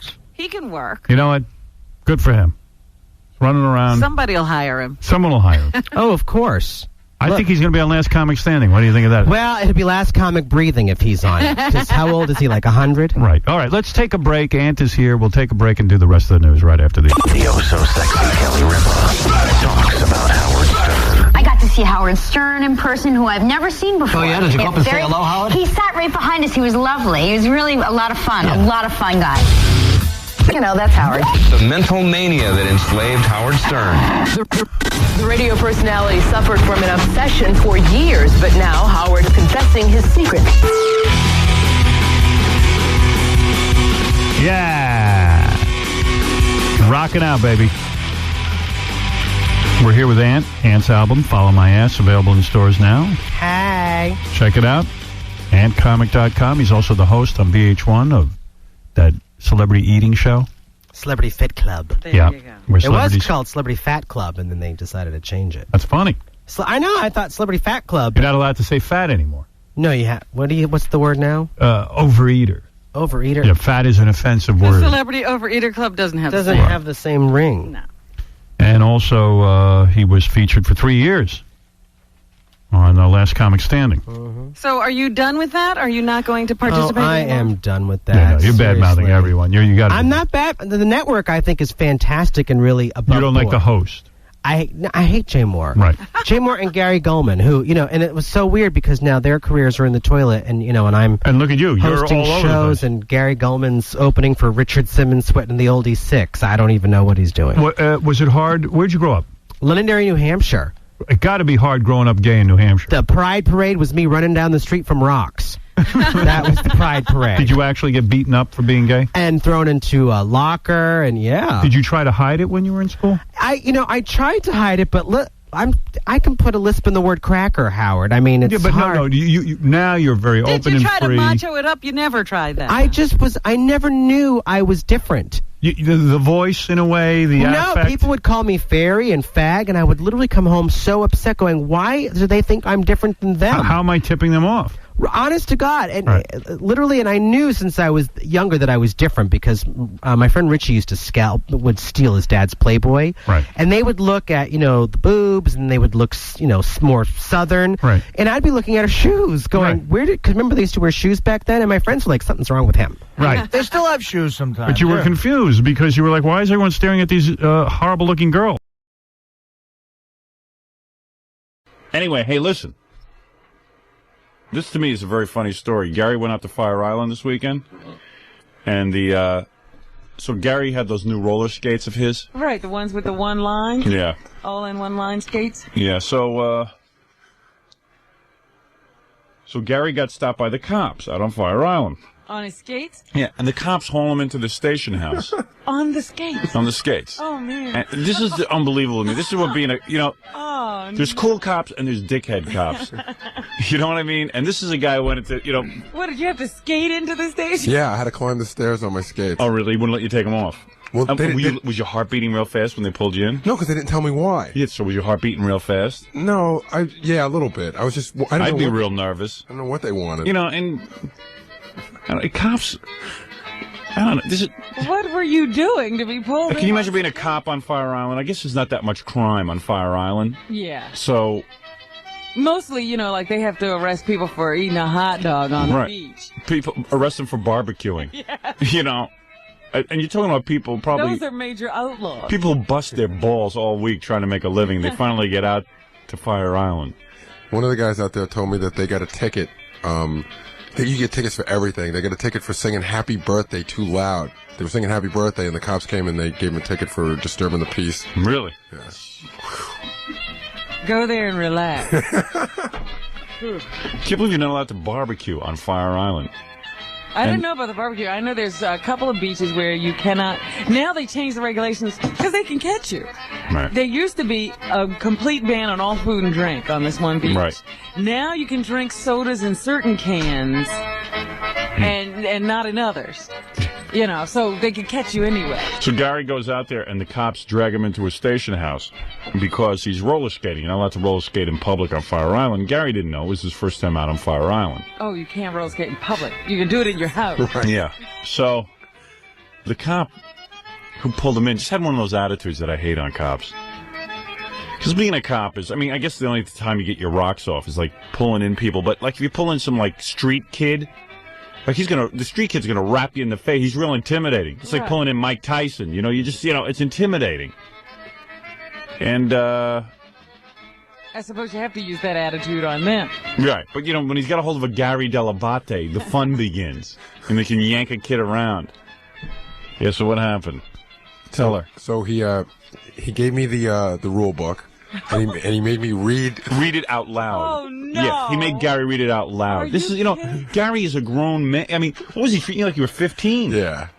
But you know what? They can screw with everybody there because it's... Yeah, but excuse me, a police officer, we pay their salaries. Don't humiliate. I would have refused to read it out loud. Yeah, no, but if you don't read it out loud... I wouldn't have read it out loud. Then you're chewing on a nightstick or something. I don't care, man. I would not read it out loud. I'm not there to be humiliated. I'm paying these guys to keep the order. If I broke the law, then fine. Tell me what law I broke and give me a... ticket. Or whatever. I was going to say a G-damn ticket. Oh, you can't say that. So I read... No, that really pisses me off. When you see, I hate cops like that. That's the kind of cop I want to slug. I mean, seriously. I mean, hey, man, what's your... That's like, a lot of kids in high school who became cops were like, sort of like these hard-drinking guys used to hang out with. You know, they were always hanging out at firehouses and stuff. You know, there was a certain mentality that hung out. They certainly weren't in the in clique. Right. But they were, some of them, they were on the periphery of the in clique. You know what I mean? A lot of them were football players and stuff. But, if the only way you can get your rocks off is pulling it... Gary, how old are you, 29? Yeah. He's 29 years old. It's not like he's some 19-year-old kid or 17-year-old kid and he's been bad and his dad... He must have thought you were a lot younger than you were. I think so. Well, I was dressed a lot younger. Yeah. I had a lot of neon on. Yeah, Gary goes out in that neon. Yeah, what were you wearing? I was wearing a pair of red champion shorts, the pink neon pullover Jimmy Z thing, and a green neon hat and a pair of Ray-Bans. Oh, that was the fashion police. And the skates had green neon trim and shoelaces on them. Yeah, right. A billboard on skates. Because the cop really gave it to Gary about his outfit. Really? Yeah, well, anyway, so, but the idea of you stood in the station house while other cops watched? No, because other cops brought me in. Well, I was going to say, how many people saw this? There were two cops. This was obviously a big thing because it was early in the weekend. Two cops. The first cop saw me outside and he said, "Stop me." He said, "Could you follow me, please?" Yeah. And I said, "Okay." And then they brought me in. There was another cop in there, and it was like, "Bill, you got to take care of him." President strip search you. So they were all like, and then the guy in charge says, "No, I'll take care of this one." Oh, the guy in charge. Right. The guy at the desk. Yeah. So he's at the desk and you're standing in front of it with the rule book. Right. Yeah. And mind you, the reason that even these guys have jobs is because, thank God, all the Manhattan people come to Fire Island every weekend. Yeah. And I understand they have a list of rules and regulations, and they probably are wise to do that because you'd have like a bunch of people who all share houses, like 5 and 6 at a clip, barbecuing, fouling up the beach and everything. Wouldn't even be quiet. There'd be lots of radios on and all that kind of junk. And you want peace and serenity out there. I understand the regulars want that, people who own property out there. Right. I understand all that. I just don't like cops who make you read. I mean, they're not there to humiliate you. Suppose Gary couldn't read. Yeah, maybe Gary was a retard, Robin. Suppose Gary couldn't read. I would have liked, I wish I had a tape for that. Oh, I will not ride on skates in the street. Oh, you know how you used to sound out those words? The guy would not ride on skates. What's this word? Yeah. I'm sorry, I can't get this one. Yeah, so how much did you have to read out loud? It was just like a paragraph. It's roller skates, skateboards, unicycles. I don't know. It was an actual law. Covered a whole bunch. It was because I remember he said to the other cop, "Dick." He goes, "Which one is that? Is it 56-1 or 61-2?" And the guy, they're all listed. It was 56-1. Is it 56-1 or 66? And you're humiliating a 29-year-old man who earns a living, who's out there to enjoy his weekend, and doesn't want to put up with the crap. All week I've been giving him crap. Why does he need to have crap from some other authority figure? Yeah. At least your crap is on the radio. Guy could have walked up to you. First of all, it is not a cop's. I don't believe this is proper for a cop to come up to you and say, "Follow me." I mean, you're talking about a roller skating offense. You say to an adult, "Hey, listen, you're roller skating in the street. You're not allowed to here." Gary could have said, "Hey, I wasn't aware. This is my first time out." And the guy could have said, "Listen, whether it's your first time out or not, you have to have a ticket, or you're not going to have a ticket. You don't have to humiliate a guy." So they bring him into the station house. They have Gary reading out loud. That is an outrage to me, man. That is an outrage. Did he get a ticket? Wait a second. So tell him the rest of the story. So then the guy says, after I read this thing, he says, "Now, if you were me, what do you think we could do to rectify this situation?" Oh, man. Okay, you know. So I said, "I'll skate home and take my skates off and put them away and never use them again." He goes, "But wouldn't you be in violation if you did that?" Right? This is the cop talking. So I said, Let's think this problem through. Yeah, two rocket scientists thinking through this legal matter. Let's think F. Lee, Jughead for the defense is the cop. He's sitting there. So then he said, so then I said, "Okay, then what I'll do is I'll go outside and I'll take these skates off and take my socks off and I'll walk home." I'm not even sure if there's an ordinance against being barefoot. Yeah, right. I'm not even sure at this point. Yeah, right. So he goes, now you're thinking. Oh, man. Now you're thinking. This is a 20. How old was the cop? Do you think? I bet you're older than the cop. No, he was about 40. Yeah, 40. He was about 40. Isn't it time for him to retire if he started at 20, or is it just that Fire Island lifestyle is so complimentary to his? He's probably a gym teacher during the winter. Yeah, right. His summer job. Let me think here now. Okay, yeah, you could roller skate home, but you'd be in violation of the law. I'd have to issue another ticket. Wouldn't we be? So then what happened? So then he said, that's the answer. And then he said, "Where are you from?" And I said, "Manhattan." He goes, "Oh, what a surprise. Somebody from Manhattan on Fire Island." Oh, can you imagine? Oh, they don't want you there. Yeah, right. Oh, man. Yeah, I can go back again. Yeah, and you should have said, ooh, look at you, a Fire Island police officer compared to our Manhattan police officer, Arnold Schwarzenegger. You look like Angela Lansbury. Ooh, a Fire Island police officer. Ooh, that must be really rough. Hey, you got that guy's name? I like to bring him down here. I'll give him a little of his own treatment. I'll have him out. He'll be so emasculated he'll lose his private parts. I'd like to emasculate a few of these idiots. Ooh, from Manhattan. Look at that, another person. Hey, where's he from? What, is he from another country? Actually, he's from Queens. He's from Queens. Oh. But the whole joke was that us Manhattanites get on the boat and you should have said, infiltrate their island. Then why don't you be a police officer in Queens and get shot at every 3 minutes? Walk out on the street, you dick. I hate guys who carry their authority a little too far. Pulling them in. What's that whole thing about, not wanting Manhattanites out there? Yeah, well, that's all you're going to have out there, and that's the only way you're going to hire more police. Who's buying the home? Yeah. People from Mars? Yeah, no. We're gonna live out there and make a living clamming. Yeah, year round. Yeah, year round. What a dickhead. Yeah, and then tell her what else. So the capper to the story is then. I said, I guess the reason you're not going to. He said he wasn't going to give me a ticket, and I said, I guess the reason you're not giving me a ticket was nobody would be stupid enough to skate right in front of the police station if they didn't know it was illegal. And he goes, no, a lot of people would be that stupid. He goes, but nobody would be stupid enough to skate in front of the police station with an outfit that says, "Hey, look at me." Oh. Yeah, that's nice. Oh, that's good. That's a cop's job, to humiliate grown men who are law-abiding people. What a dick. It was the subway all over again. I don't know, man. Yeah, exactly. Oh, that's worse. Bringing you to the station house and making you read the law out loud. I don't know, being handcuffed to other subway riders. Yeah, that's got to be pretty bad, too. No, they weren't other subway riders. They were other offenders. Yeah, fare beaters. Yeah. I don't know. It's tough. I mean, I don't know where it comes from, but apparently everybody in the world just needs somebody to dump on. Yeah, right. And they all choose Gary. And most of the times it's Gary. Yeah. Or someone like Gary. Gary's just screaming out to be dumped on. It's too weird, man. There's a lot of cops like that, man, and I can't stand the attitude. Because all he had to do was come by and say, hey, man, if he wasn't going to give him a ticket, listen, it's against the law to be roller skating here. If I see you again, I'm giving you a $50 ticket. Or here's your $50 ticket. Do they teach them at that attitude at the academy? I don't know. I think it's like hall patrols. When I was in 2nd grade, I was a hall patrol. I was captain of the hall patrols. Oh, no. And I would walk around and try to give people grief. But I had no real authority, you know? Did you have one of those the belts? White belts? Yeah. White belt with a badge. I had a green badge, which was captain of the hall patrols. I led the whole damn thing. So you know who are like always the most difficult people to deal with? Security people, not policemen. Yeah, right. But if you go someplace that's a security guard... You got to clear your throat in the morning, man. I know. Well, it is... Why don't you go drink some hot water? Okay. Because it's hard to handle, right? Yeah. He sounds like a guy who just got to clear his throat.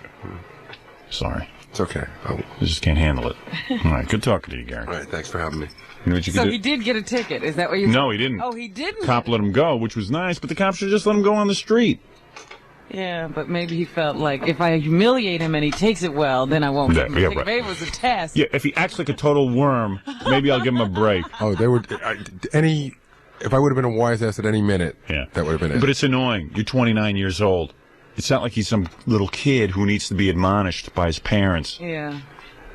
You know, it's just totally retarded. And you go out there to relax, to enjoy yourself. Right. It's It's you're just standing there reading rules Yeah. in front of a desk. I mean, just because some cop needs his ass kissed because he's got some bad feelings about himself.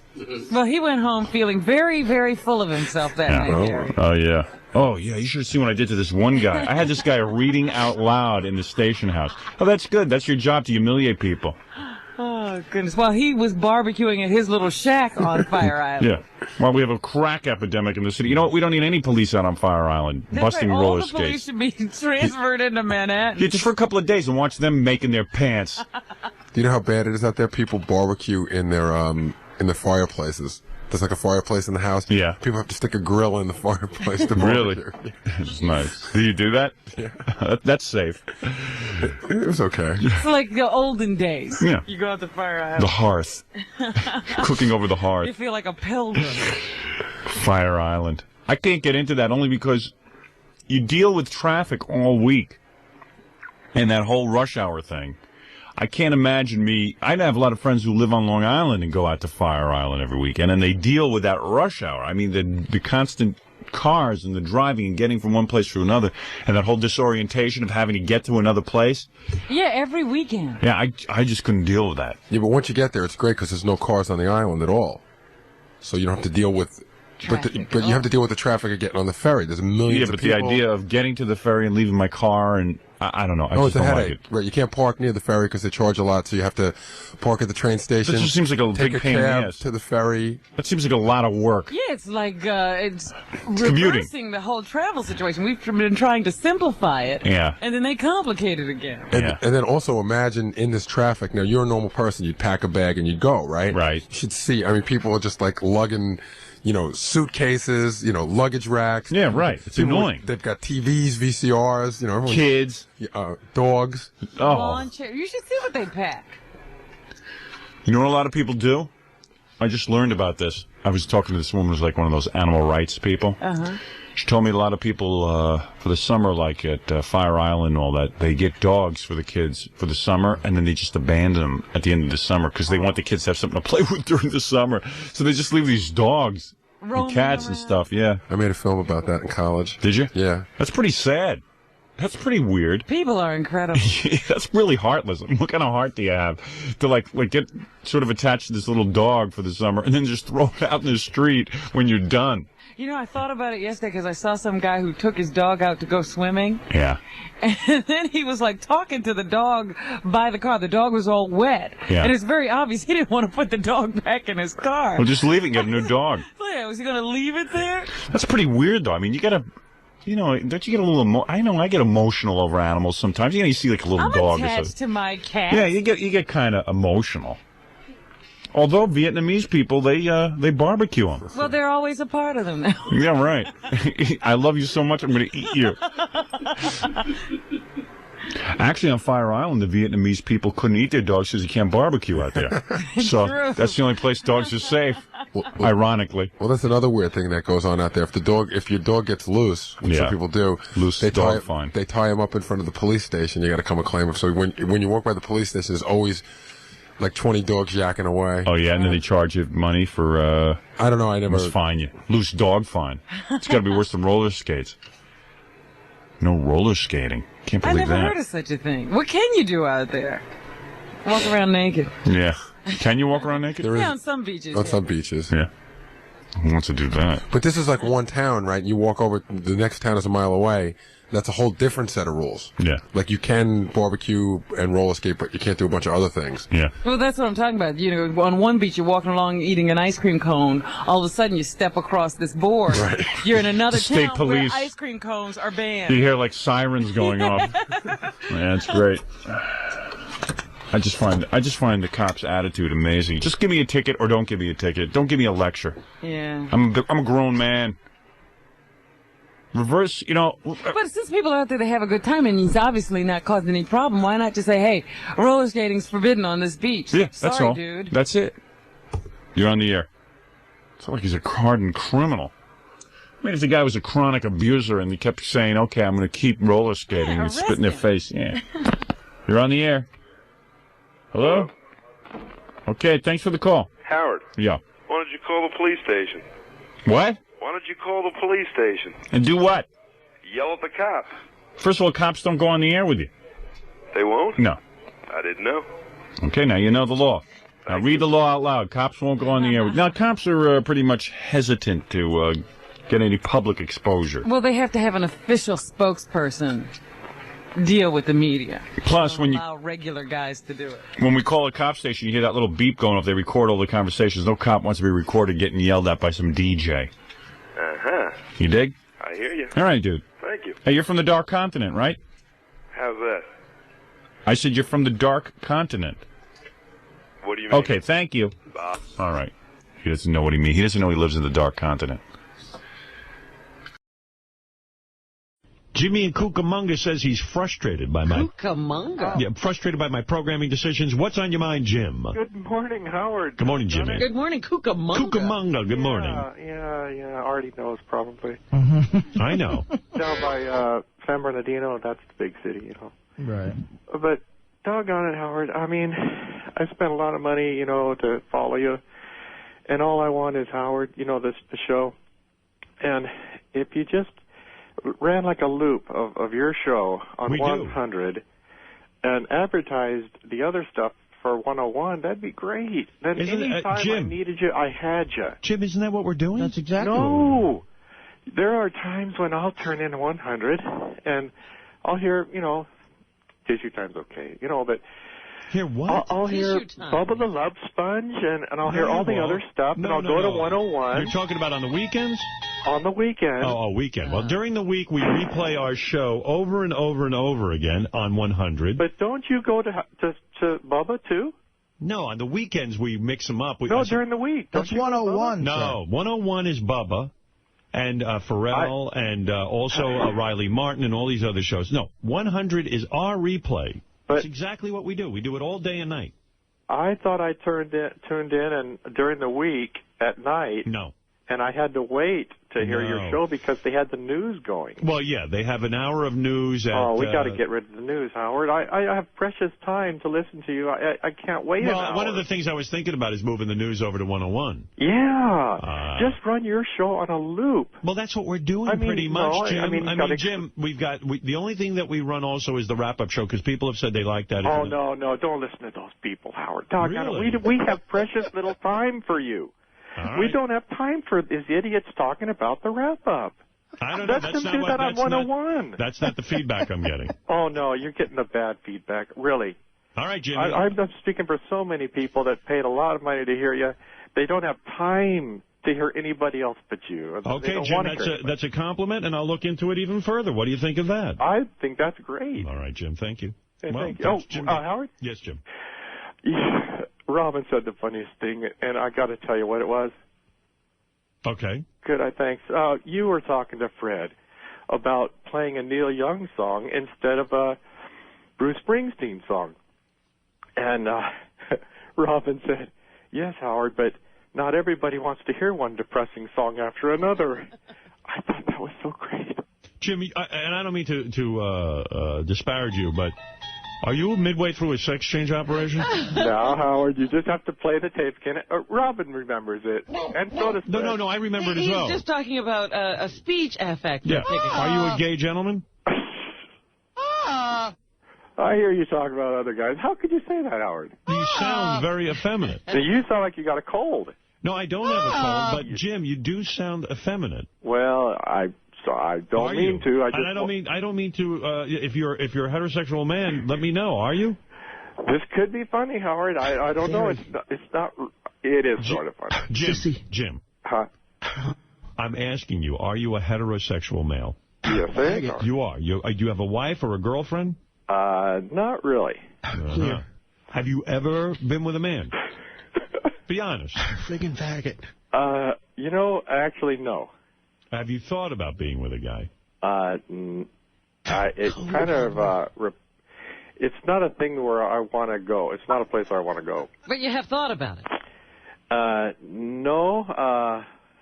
Yeah, I don't know how to answer that because girls are, on my mind all the time. Oh, okay. But that answer... But wasn't that funny, though, what Robin said? I would think if I polled the audience right now, I would say 99% of the people think you sound effeminate. And I'm not saying that... But it's not a knock. I don't mean it as an insult. Robin, don't you think that was funny what you said? But you didn't let on. It was dry. We already talked about that. Jim, is this making you uncomfortable that I'm asking you if you're gay? No, but I thought it was so funny. I wanted to kind of get on it. No, we know it's funny. We know we're funny, and we say these things to be funny. It's to be funny. But it does seem I thought it was funny. It seems to me you're avoiding the issue. The issue? He sounds like he's on acid. Do sometimes people assume you're gay? I'm asking you a true question here. I mean, I'm not saying this to be funny. No, you're not saying anything to be funny, Howard. Yeah. Are you a black man? No. But you see, it's 3, or so, and I'm laying in bed, and I finally got through after redialing all morning. And Balloon knot. This is cool, huh? Okay, all right, Jim, I'm going to leave it at that over in Cucamonga. I'm not going to pursue this conversation anymore, but just know I'm not doing this to be funny. I think there's a hint here that you're gay. Oh, you know what? There are a lot of people these days who are straight, but very feminized. They're not straight. They're not straight. No. They just don't know it. They don't know it. And this guy probably has sucked a few penises. I'd say he's done it at least once, maybe as a kid at least. Now, don't leave yet, Howard, because you bought Robin a Mercedes. Yes, I did. And I don't know how you could have done that when there are Bentleys out there. If she owns a Bentley, I can understand it. But Jim, you're the kind of guy, I could make replays all day and put an hour of news in, and you'll find the hour of news. If I find a car for someone, you're going to find one that's better. Car, Jim, yeah. You're one of those guys that's tough to satisfy. But does Robin have a Bentley? I don't know if Robin has a Bentley. I assume not. Robin doesn't want a Bentley. Oh, Robin. How could you drive that Audi when there's a Bentley out there? Did you ever, and I'm going to ask you this, Jim, and I'm going to ask you to dig down deep into the factor Well, I here. test drove a lot of cars, but... Did you ever have a sexual encounter with another boy or man? And I want you to answer me honestly, Jim. If I did, I couldn't admit it. Okay, so that probably is a yes. I don't think I'm that far off with my prediction here, am I? All right, what happened? Tell me what happened to you. Oh, no. Were you molested? Oh, no. All right, what happened? Were you... Okay, oh, shit. Come clean. Okay. We don't know who you are. All right. Why don't I just hang up? No, tell me what happened. Okay, I was, it's too late to disguise my voice. Yeah, oh, please. Who's going to recognize? No one's going to recognize. Okay, what the hell? Hope you've been disguising your voice. What? Go ahead, Jim. All right. What the hell? Let's have some fun. Go ahead. Exactly. Right. Tell me what happened to you. All right. I hope to call back someday. But, all right, I was getting loaded a little bit at a restaurant bar, and this guy that I work next to was, eating dinner at the table, and all of a sudden he put his hand on my leg. And I thought, oh, geez. All right, well, I can handle it. Then dinner's over, and he said, well, why don't you? I said, well, I'm tired of sleeping in this place I'm sleeping at. And he goes, well, why don't you come home and then you can stay with me for the night? And I said, well, shoot, that sounds pretty good. I'm a little drunk, and I really want to escape the place I've been in. So I get over to his place, and there's only one bed. I say, oh, shoot. Well, okay, so I figure he'll sleep on his side, I'll sleep on mine. Right.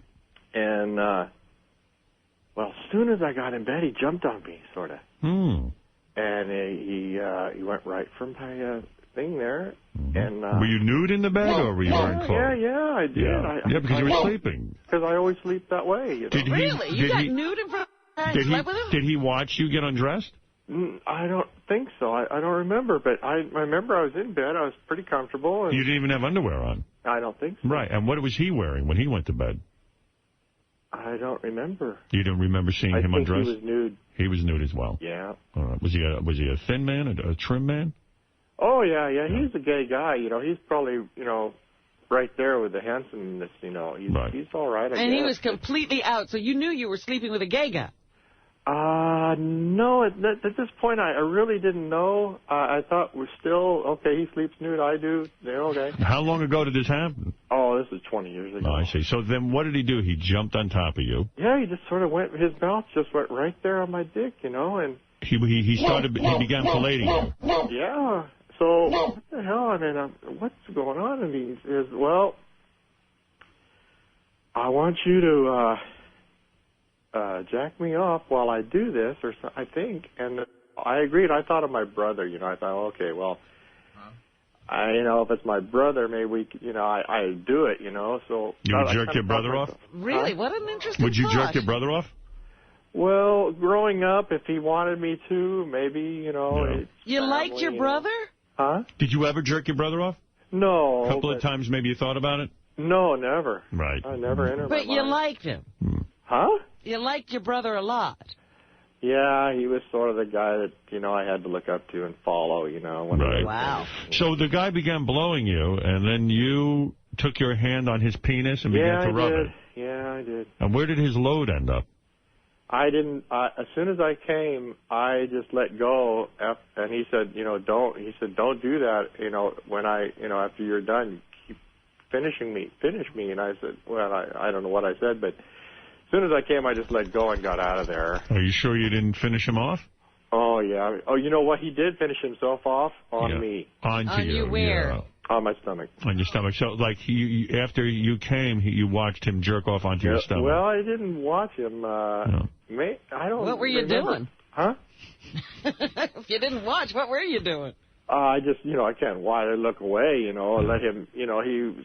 Jim, hey, Jim, while that's a wild story, you sure that hasn't happened again and again? A few times? No, never happened again?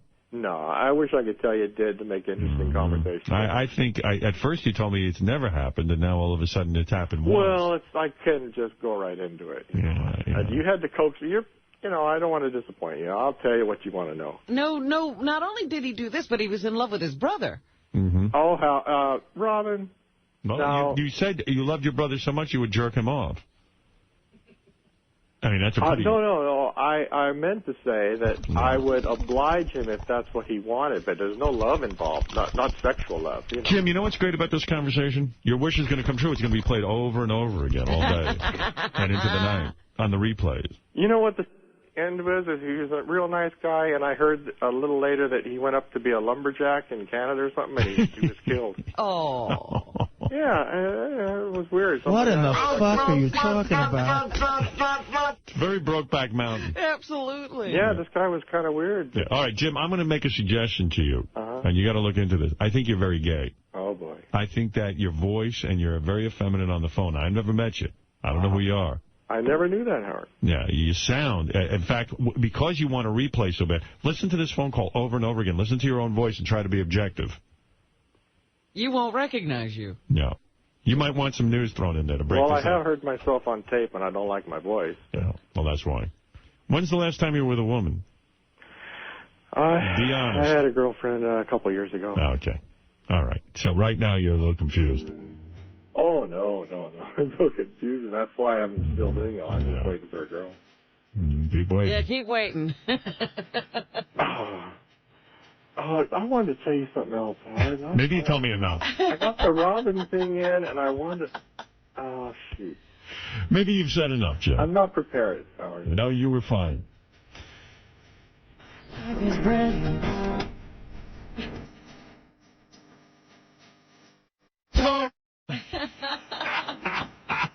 Oh, Howard, I got it. You were talking to your dad. It was so Do you hear us playing a song, Jim? Listen to it, and then you'll talk.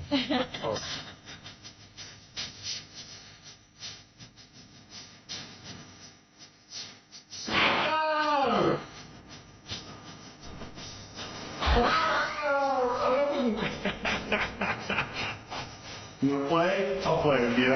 We'll play hard, too. What's wrong with you? What did you want to say, Jim? Oh, it was so great. You were talking to your dad, and you said, "What are you going to do today, Pop? Stare at the wall?" I couldn't believe it. This guy's putting us on. Huh? Yeah, he's putting us on to this straight. Hey, Jim. It was so funny. Hey, Jim, how long before I can get you for an hour show? I'd like to see this guy in Dice. Kind of alert and everything. What is that? Your dad is still kind of alert, you know. He's pretty sharp. Kind of alert. Mom, and when you said, "What are you going to do today, Pop? Stare at the wall?" that was one of the funniest things I've heard you say. All right, Jim. Well, anyway, a pleasure to speak with you, and I'm glad you're a fan. I'm glad you're with us here at Sirius. Good luck to you. Well, thanks, and I hope you get that on a loop so I can hear you whenever I want to hear you. You got the loop. In fact, you'll be hearing your own phone conversation all day. I have a feeling people will be talking about you for a long time. Well, I'm really serious, Howard. It'd be great, and you could advertise all you wanted. I'm sure there'll be a thread somewhere that says, "Is the show getting too gay? Jim was way over the top. I don't want to hear about Jim blowing a guy." He sounds a little like Emo Phillips. Yes, Jim. Jim, a pleasure to make your acquaintance. Call me again. I hope so. With more programming ideas, I buy into it. Thank you. Oh, great. All right, there's Jim, who says, never mind anything else, just Howard over and over and over again. Are you going to stare at the wall? I died. Oh, God. It was something so funny. Oh, I died. We've got to take a break. I've gone an hour here. Is up his ass. I just got to say this. You were talking to your dad, and you said you're going to stare at the wall. I died. I laughed. It was so funny. Tell me about the time you went to the bar and a guy put his hand on your leg. I said, well, that's okay. And then I went back to his apartment, and I don't know, my mouth was on his penis. I don't even know. And then I wanted to fuck my brother. You're my boy, aren't you? My brother fucked me, and I don't know. It was so funny. We're going to take a break and think about this, and we'll be back after this. Thank you. All right. You want to conduct this? Go ahead. Yeah. 1 second, man. Give me a chance with the mics. Go ahead. Okay.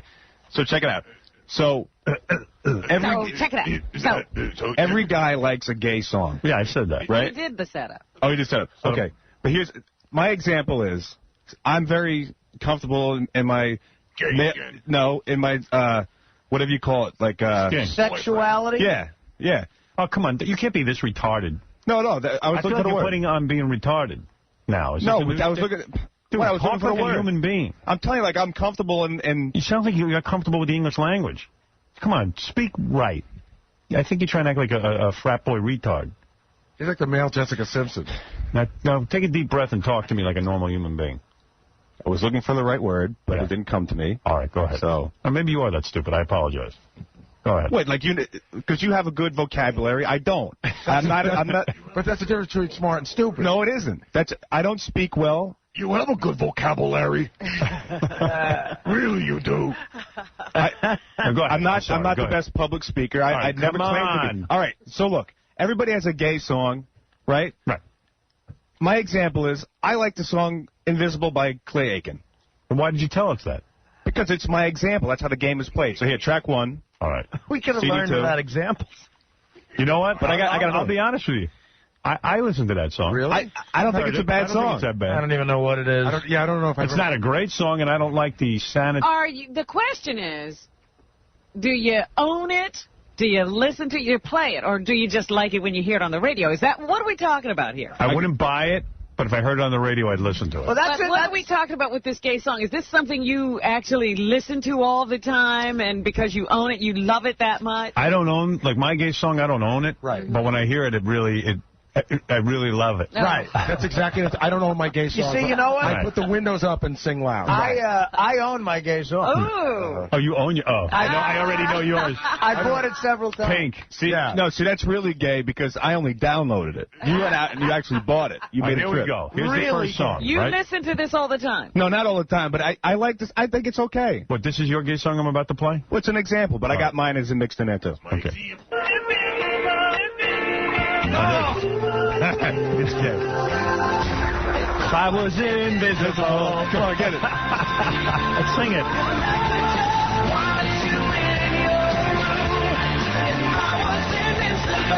See, I feel like he's singing about a dude. That's what bugs me about this song. And that's of course what he is. Yeah, he'll only be gay when he's invisible. If I was invisible. And I could just watch you in your room. I know Clay Aiken says he's straight. Right. Hey, I'm not. I should. You know, I know lots of guys who are very femme that are straight. So, you know, it ain't fair to call the guy gay or whatever. It's Nobody called him gay. No. That song's about the guys who hide in my closet. But every time I see Clay Aiken singing this, I don't picture him. He wants to be invisible so he could spy on a chick. Right. You know what I mean? And it's disturbing. But Nothing about him says that. Yeah, but I'll admit, you know, and I'll get lots of mail on this. I like this song. Yeah, I like it, right? It's not. You don't like it? Not for me. But having said that.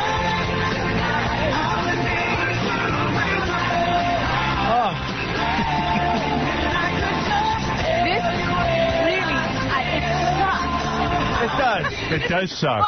I know. I don't want to like it. I don't need. But I have to admit, once I saw him perform it live on TV, and I was like, oh, that's not bad. It's pretty good. You see, when you come clean, it's embarrassing. See, the thing is, you hate to admit it, but all right, okay. Let's go to the next one. So here we go. All right, so everyone on the show was surveyed. Everybody in this room is playing, and Tom Chiusano. Tom Chiusano. Well, he's gay. Right. And I expect a faggy song from him. A person can have more than one. So, you know, like after you pick them, okay, they're not it could off be them the again. board. Okay. All right.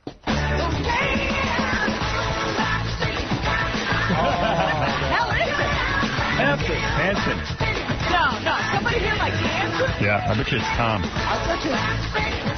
I bet is Benjy in on this? Yikes. Yeah. I wish he wasn't playing. I'll bet you know what?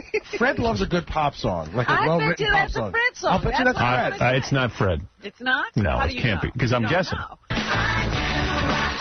It's Benjy because he's trying to be funny. Yeah. No one would ever like this. But, you know, it could actually be in Benjy's age. Yeah, it's Benjy. I know. I can tell a Benjy. I could smell Benjy a mile away. He's all over this. Artie. All right, who is it? It is Benjy. Yeah, I smell him. I love this song. I smell you. I love this Do you song. understand the smell of you is in my nostrils right now? I don't care, but you don't think I love this song? Keep him out of all bits. Okay. Why wouldn't I? Because I just know you don't like that song. I love this song. Right, get off my show. I do. All right, go ahead. Give me the next one. But you don't like that song. You ruined every bit.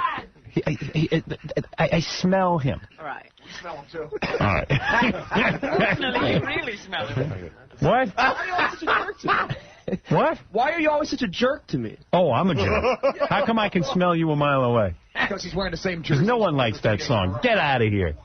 No one likes that song. I don't want any more Benjy. Right. No more Benjy. No more Benjy. Dude, Hanson hated that. You know, and I don't mean to defend anybody, but I was playing this game over the weekend with my brother, and actually this was his song, too. Okay, whatever. Bob? All right, here's the next song. You know, I can smell your brother's bits a mile away. Here we go. I just knew it was Benjy. Every day is so wonderful. Oh, this is... What song is this? Beautiful. Oh. No, this is Christina Aguilera. Yeah, Christina Aguilera. I got a guess on who this is. It's gay. Now and then, I got to think about this one. All right, who's this?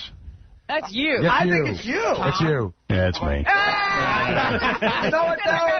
about this one. I see you trying to throw I was trying to throw you off. I've heard you say that before. That's why. I love this song. It's a good song. I'm gay. Then I'm gay. And Linda Perry wrote it, and she's ugly. No matter what they say, and words can't bring me down. Oh, no, no. He's proving it. He's even singing along. I sang this to my dog the other night. Your dog? Yeah. Because, you know, everyone thinks she's ugly. I told her she's beautiful.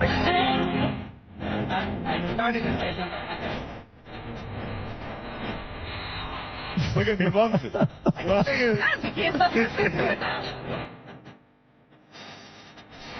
It's a nice song. It is a good song. All right. Let's go on. Brings a tear to my eye. You know, you can listen to this at home. I could see you singing that. That's a good song. See, that's not that gay. I could see you singing that to It's Bianca gay. while she eats a shoe. No, That's a girl's song. It's gay, but it's still not a bad song. But it's definitely written for girls. It wasn't meant for guys. I know. Well, he asked me what my gay song was. I gave it to him. The only way to redeem yourself on that song is at least it was a hot chick who sang. Right. Exactly. I think it's written for all people who are insecure with their looks. Sure. I hate when she hums, though. I think she forgot the words. All right. Enough. But she's so in love with her. Like, she has a really good voice, and she's so in love with She's her. listening to herself. That's Right. the problem. See, she shouldn't sing I Am Beautiful. The girl who wrote it isn't beautiful. She's got a friggin' mohawk. Right. Yeah. Linda Perry. She's walking around. It almost looks like she didn't mean to have a mohawk. It's so bad. Linda Perry's got a face like a man with a mohawk. Ooh. And she writes, I am beautiful no matter what they say. That makes sense to me. But who's going to listen to her? Christina Aguilera is beautiful. No, she's not. Oh, come on, dude. No, she's not. You're gay. She messes herself up. She's gorgeous. What is he, a pirate? Not no more, matey. Where's my bounty? What's the word I'm looking for? Where's me peg leg? What country did you grow up in? No, I'm saying when she first started, she was hot. Yeah. But then she dyed her hair, she got fat, and then she's not. Nah, she got thin again, though, dude. I follow her. She's uglied herself up, so people take her seriously as a musician, I think. Right. Exactly. She's messing herself That's up. what I had to do. All right. All right. Song 4 now. Song 4.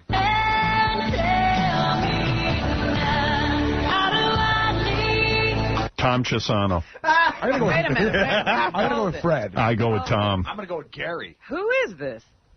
How do I live with it? It's a horrible song. And only Tom would like this. It's soulless. That's just, this smells from Tom. Go ahead. No. It's you. No. Admit it. It's not. How do I live without you? Mel, That's Gary. without you? He sings this to Mel every day. No. No, but it may start. All right. Is it you, Gary?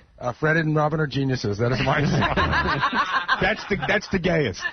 It's pretty gay. It's a horrible song, dude. I don't know. You know what? It makes sense that it's you too, because soulless and because like you like Steely Dan and like But all you know these what?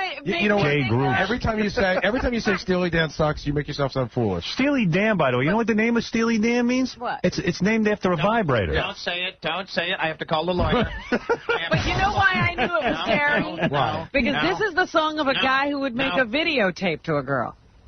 Wait 10 minutes, I'll call the lawyer. I have to call Steve Lemon. Or you say vibrator.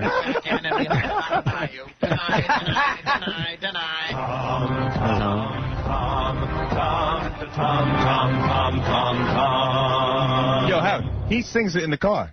Do you? When it used to be Horrible on the radio. song. But what is this? This is the song of a guy who would make a videotape. That's not even what it's about. I just thought it was a good song.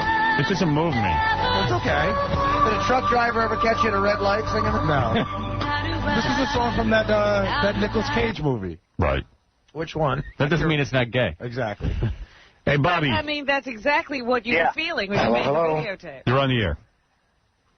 Yeah, that song you like, that's a song that everybody likes that grew up with abusive parents. Abusive? Abusive. What song? The song you like. Beautiful. Oh, I'm Beautiful. Yeah. Well, anybody who feels bad inside likes that song. That would be everyone. So there you go. I'm Everyone not- likes that song. Well, that's why it was called a hit. It's like, I'm not a moron in every single way. Yeah. I sang it to my dad the other night. I'm not an idiot. In No matter what you say. No matter what you say. All right. All right, whose gay song do we have next? Okay. We're in track 5. 5.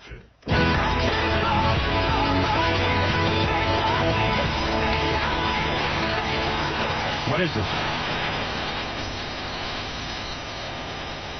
It's the Rain. This is It's the Rain by Billy Myers. Oh, what? I don't even know this song. Must be Fred. Fred. Yeah, because nobody knows it. First time I ever heard it. Yeah, Fred trying to impress everyone. Not even that gay. With his musical knowledge. No, this is not my song. That's not? No, it's not. Whose is it? That's mine. That's Billy Myers. You're another one. I don't even know this song. All right, Just the hit. There was a hit like... Next. Go ahead. Another idiot. That's a big hit. Right. Everybody knows that song. It was a big hit. It was a big hit, though. This isn't so. No, this is Prince. Prince. First of all, I love Prince, but I hate this song. But it's not a... It was not his greatest work. But it's not a horrible song. It's gay. So it's Fred. It's a gay song. Yeah, it would be Fred. Yeah. Right. No. I was working part-time. You really like it? I love that. Really? I hate it. It came out when my senior year in high school, and I remember I would sing it to myself at shortstop during games. Oh, I think I love. All right. It was either that or I'm a Fag by Journey. Oh, those are... Ooh. I hate Journey. Oh, me too. Desperado. That's a beautiful song. That's not a gay song. I was sold on a river. Must be Tom not understanding the question. Oh, I know who it is. It's Fred. Yeah, it's Fred. Yeah, because Fred can't admit that he likes a gay song. Give us your real gay song. Now, this is a gay song. Now, think about it. It's a guy singing to another guy. No, it was, you want to think about it. It's a It's good song. No, it's sappy. No, you don't mean... No. It's sappy. It's maudlin. No, it's a good song. No, it is... Oh, please. So yeah, went right over his head. Fred says he doesn't like any gay music. No, I tune it out. It's like those songs that you guys listen to. I agree. Come on. They're gay. I don't listen to them. I don't like them. Yeah, you're such a man. I'm not saying that I'm a man. I just don't like songs. I mean, my gay song is military music. You know. I knew you'd pick on me for that. No, but you didn't play the game fair, Fred. That's a great song. It is not, because Fred doesn't want to put himself in a negative light. But nobody here thinks it's gay. But I don't. If I don't like it, I even told Casey I don't have songs like that. What is this? Is this the last song? This is the last one. Like a Supreme Court justice, you should have recused yourself. Well, I guess it's Tom, but I don't even know this. Whose song is this? Christopher. Oh, this is a huge hit. I can tell you, my song isn't so gay compared to you guys. No, Gary's was the gayest. This is pretty gay. This is about as gay as it gets. Yeah, this is from a movie, right? a good kick. What is this from? What movie? It's from a movie, right? No, it was just a big hit. This is a huge hit. It was in the movie, though. Yeah, I don't know. A lot of people chose songs that no one knows. No, but this is a big hit. It's really, really big I hit. know the words of this song. I never heard of it. If I never heard of it, it's no hit. Then you just missed it. This is my world. No, that's a huge hit. Huge. No. Yes. Yes. Come on. See, I was torn. Like, that Prince song sounds gay, but he's singing about a chick. See, Fred, your song is like like Billy Joel's "You're Always a Woman to Me" or something. But that's a cool song. But those are gay songs. I mean, I'm sorry. Those are gay songs. They're about as gay as Billy Joel or the Eagles ever going to get, but they're not bad. Yeah. All right. We're going to move on. We'll be back. Fred's arguing. We'll move on. We'll come back. No Clay Aikens. Thank you. We'll be back right after these words. It's not on my radar. It's the battle of the Titanic nitwits. Scott Salem and Fa Foley. The thing I'm pissed off about is I don't get to read Newsday. Right, and Gary does. You know, that's Scott, exactly what time do you go home? Usually between 12 and 1. And what time do I go home? Around 4 every day. I'm in here at 4. What time do you get in here? You haven't been in here at 4 since you were born. Bull ass, because I was here. I wish it was a time clock. You don't know. I'm here every day at 4. I was here this morning, but like 10 I think since we yelled at you, you've been here at 4. No, absolutely not. No, look, here's the point. I am here every day by 4:15. You get crazy every year. I work after 12, but I work after 12. I don't take a lunch hour. Never. All right, do I take a lunch hour. Listen to me. I mean, I don't understand. You see, your rationale is you don't get here at 4. Hey, you're the one who brought up that. I don't take a lunch hour, Gary. Then don't read I'm Newsday. supposed to get 2 hours overtime. You're the one who brought up the Newsday thing. I'm just fighting back. Hail to the king of all instigators, Howard Stern, 95X. You're listening to the Howard Stern Show.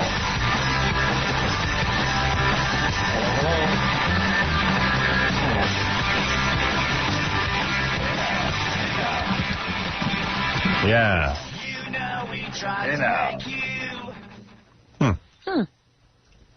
I'm playing CD1 and it's not working. I was going to segue into something. Hello. That's weird. Oh, crap. Equipment.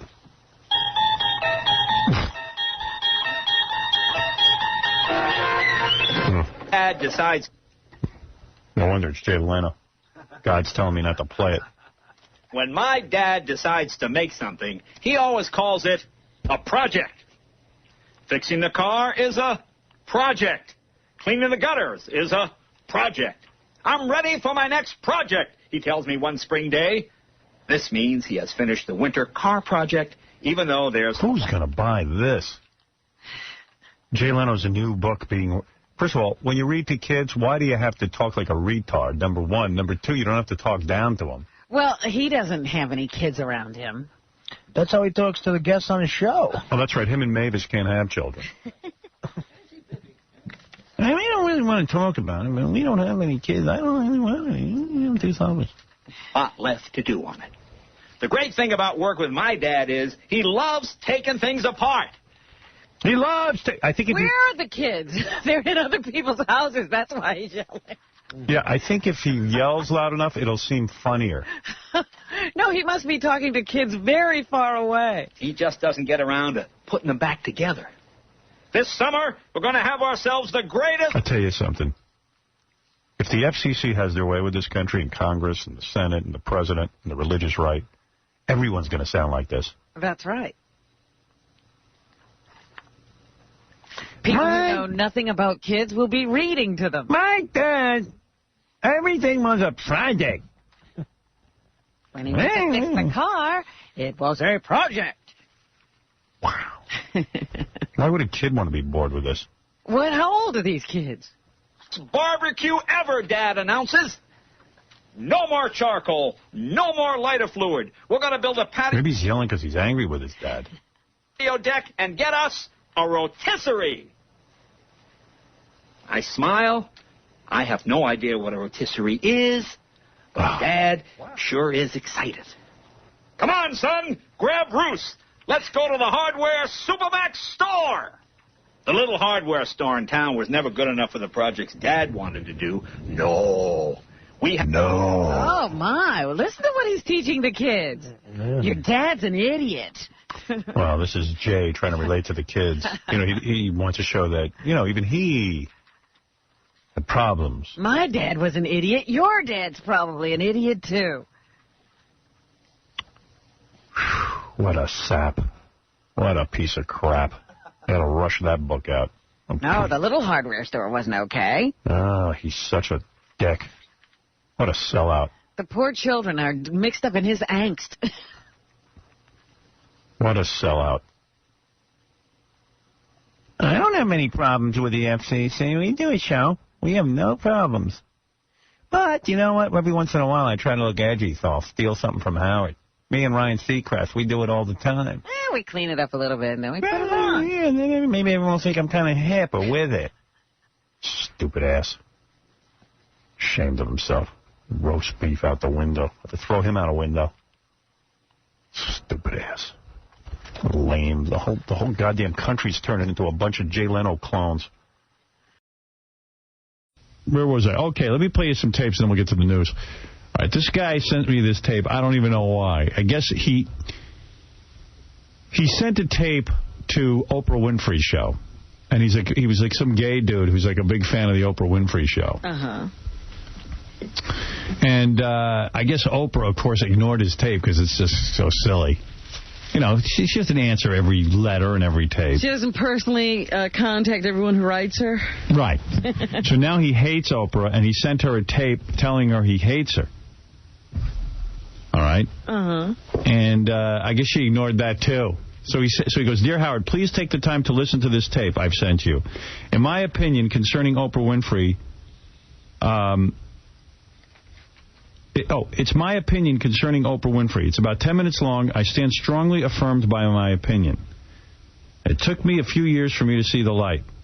Others have a copy. Thank you.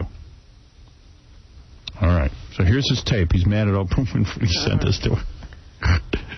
This is a guy, by the way. Oprah Winfrey, Negro woman of the South. Let me introduce myself to you one more time. Third time's a charm. And the reason for this tape to you is that I'm highly disgusted with you because I feel that you're disgusting at this point. My reason being, anybody of your integrity, okay, where someone sends you certified mail on 3 different occasions, and I don't care how much money you have, you can at least, out of decency, let them know that you received their mail, okay? And I'm going to let you know this is the straw that broke the camel's back. My reason being, I watched a show of yours on February 4th concerning Britney Spears.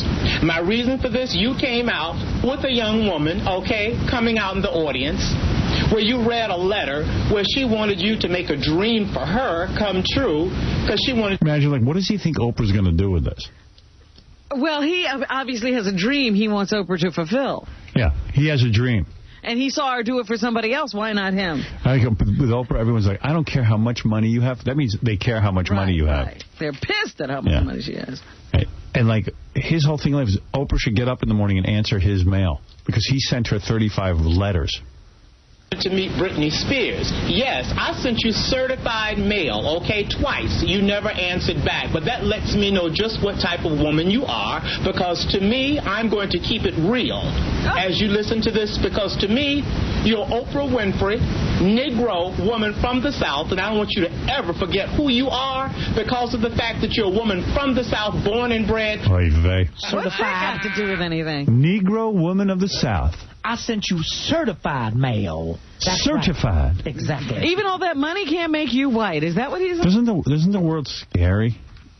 There's some guy running around and he's got an agenda and 35 letters and send him email. Right, and now that they've been registered, he knows Oprah got them.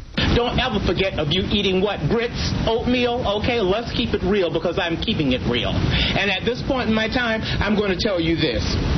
There are a lot of people that feel the same way I do at this time, and I'm going to let you know exactly how I feel. Number one, you're phony, okay? You're a woman with money that has grand illusions, okay? Second, you're forgetting where you come from as a Negro woman. There are things that you can do with your money to help the world as a whole. You're doing some of that, but still you're phony, okay, to me.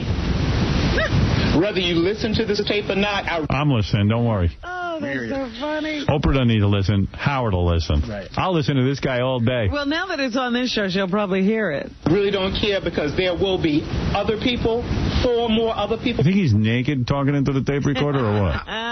That will listen to this tape besides you. He needs Dr. Phil. And I hope that when they do break bread, as they listen to this tape, they'll know just exactly how thousands of other people in America feel about you, Oprah Winfrey, Negro woman of the South.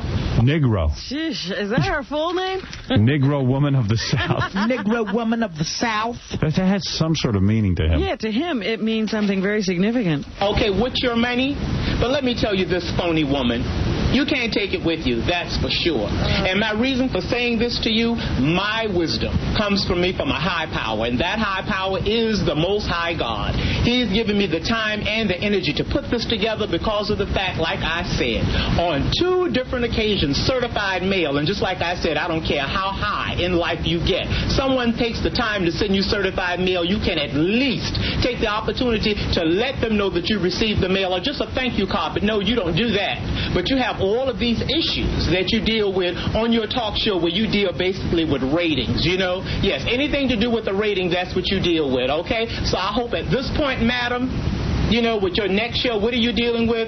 Women with menopause? Well, I hope at this point you're having a PMS moment at this time while you're listening to this tape, okay? Because, again, I find you disgusting. All right, another thing, Oprah, let me tell you what type of individual you're dealing with. My name... just recently here in Buffalo, New York, that's right, completed college again. I went back to college, that's right, to pursue a program, and I'm going to tell you something also. Inside, along with this tape, is a picture of me because I want you to know who sent this tape to you. Wow. My Most High God. Think anybody paid attention to him growing up? Not at all. No. Somebody loved me. In Buffalo. Somebody just love me. Recognize. Recognize who you dealing with. Do you love this guy? I want you to know who I am. Could you listen to him all day? Oh, I'm glued to this tape. Yeah, I'd love to go to the Ranger game with him. Number one, let me let you know who some of my role models are. Okay, number one, you were at one time, until I'm disgusted with you at this point. I've taken your picture down off of my wall. That's right. Until later when someone... That's a scary apartment. Oh, my goodness. I've taken your picture down off of my wall. Uh-huh. I wonder if Oprah ever listens to this stuff. Oh, and laughs like we do. Okay, has the opportunity to back me both financially, either privately or publicly, where I can come on national television and show just what type of person that I feel that you are. Let me tell you again some of the people who I feel in my lifetime that are positive role models. Number one on the list, Truman Capote. Second, Harvey Feinstein. Third, Harvey Feinstein. Everybody's gay, I think. Yeah, right. Doesn't he mean Harvey Firestein? Yeah. Feinstein. Third but not least, now, Rosie O'Donnell, who's decided to come out. Let me say this to you. It's nobody's business but mine at this point. I am gay. Oh, no. You're kidding. Say it ain't so. I do want you to know this, but you could take a few lessons from someone of a high degree that I do respect highly, somebody that I should name as Dr. John Hope Franklin, Desmond Tutu, okay, to name a few. My reason, again, like I said, for sending you this tape, and I care whether or not you listen to it, because like I said, somebody else will listen to it besides you. I'm listening. Woo. Desmond Tutu. Like I said. Let me just drop a few. Like I say, number one, let me say some of my I've mailed this to Desmond Tutu. These are my role models. I'm sure Desmond Tutu gave it a listen. You, like I said, Negro woman from the South, you with all of your money. I want you to keep it real, because I'm keeping it real with you. Again, like I said, I find you disgusting.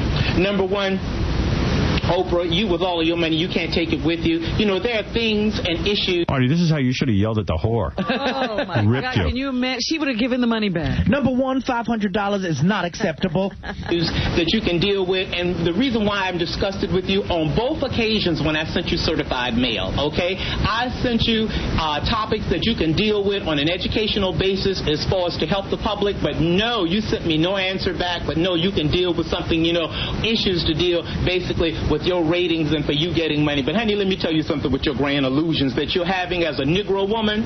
You can't take your money with you, honey, okay? Keep it real. How many times are you going to say that? I know. Number one, and keep it real, and you can't take your money with you. You know, look in the mirror.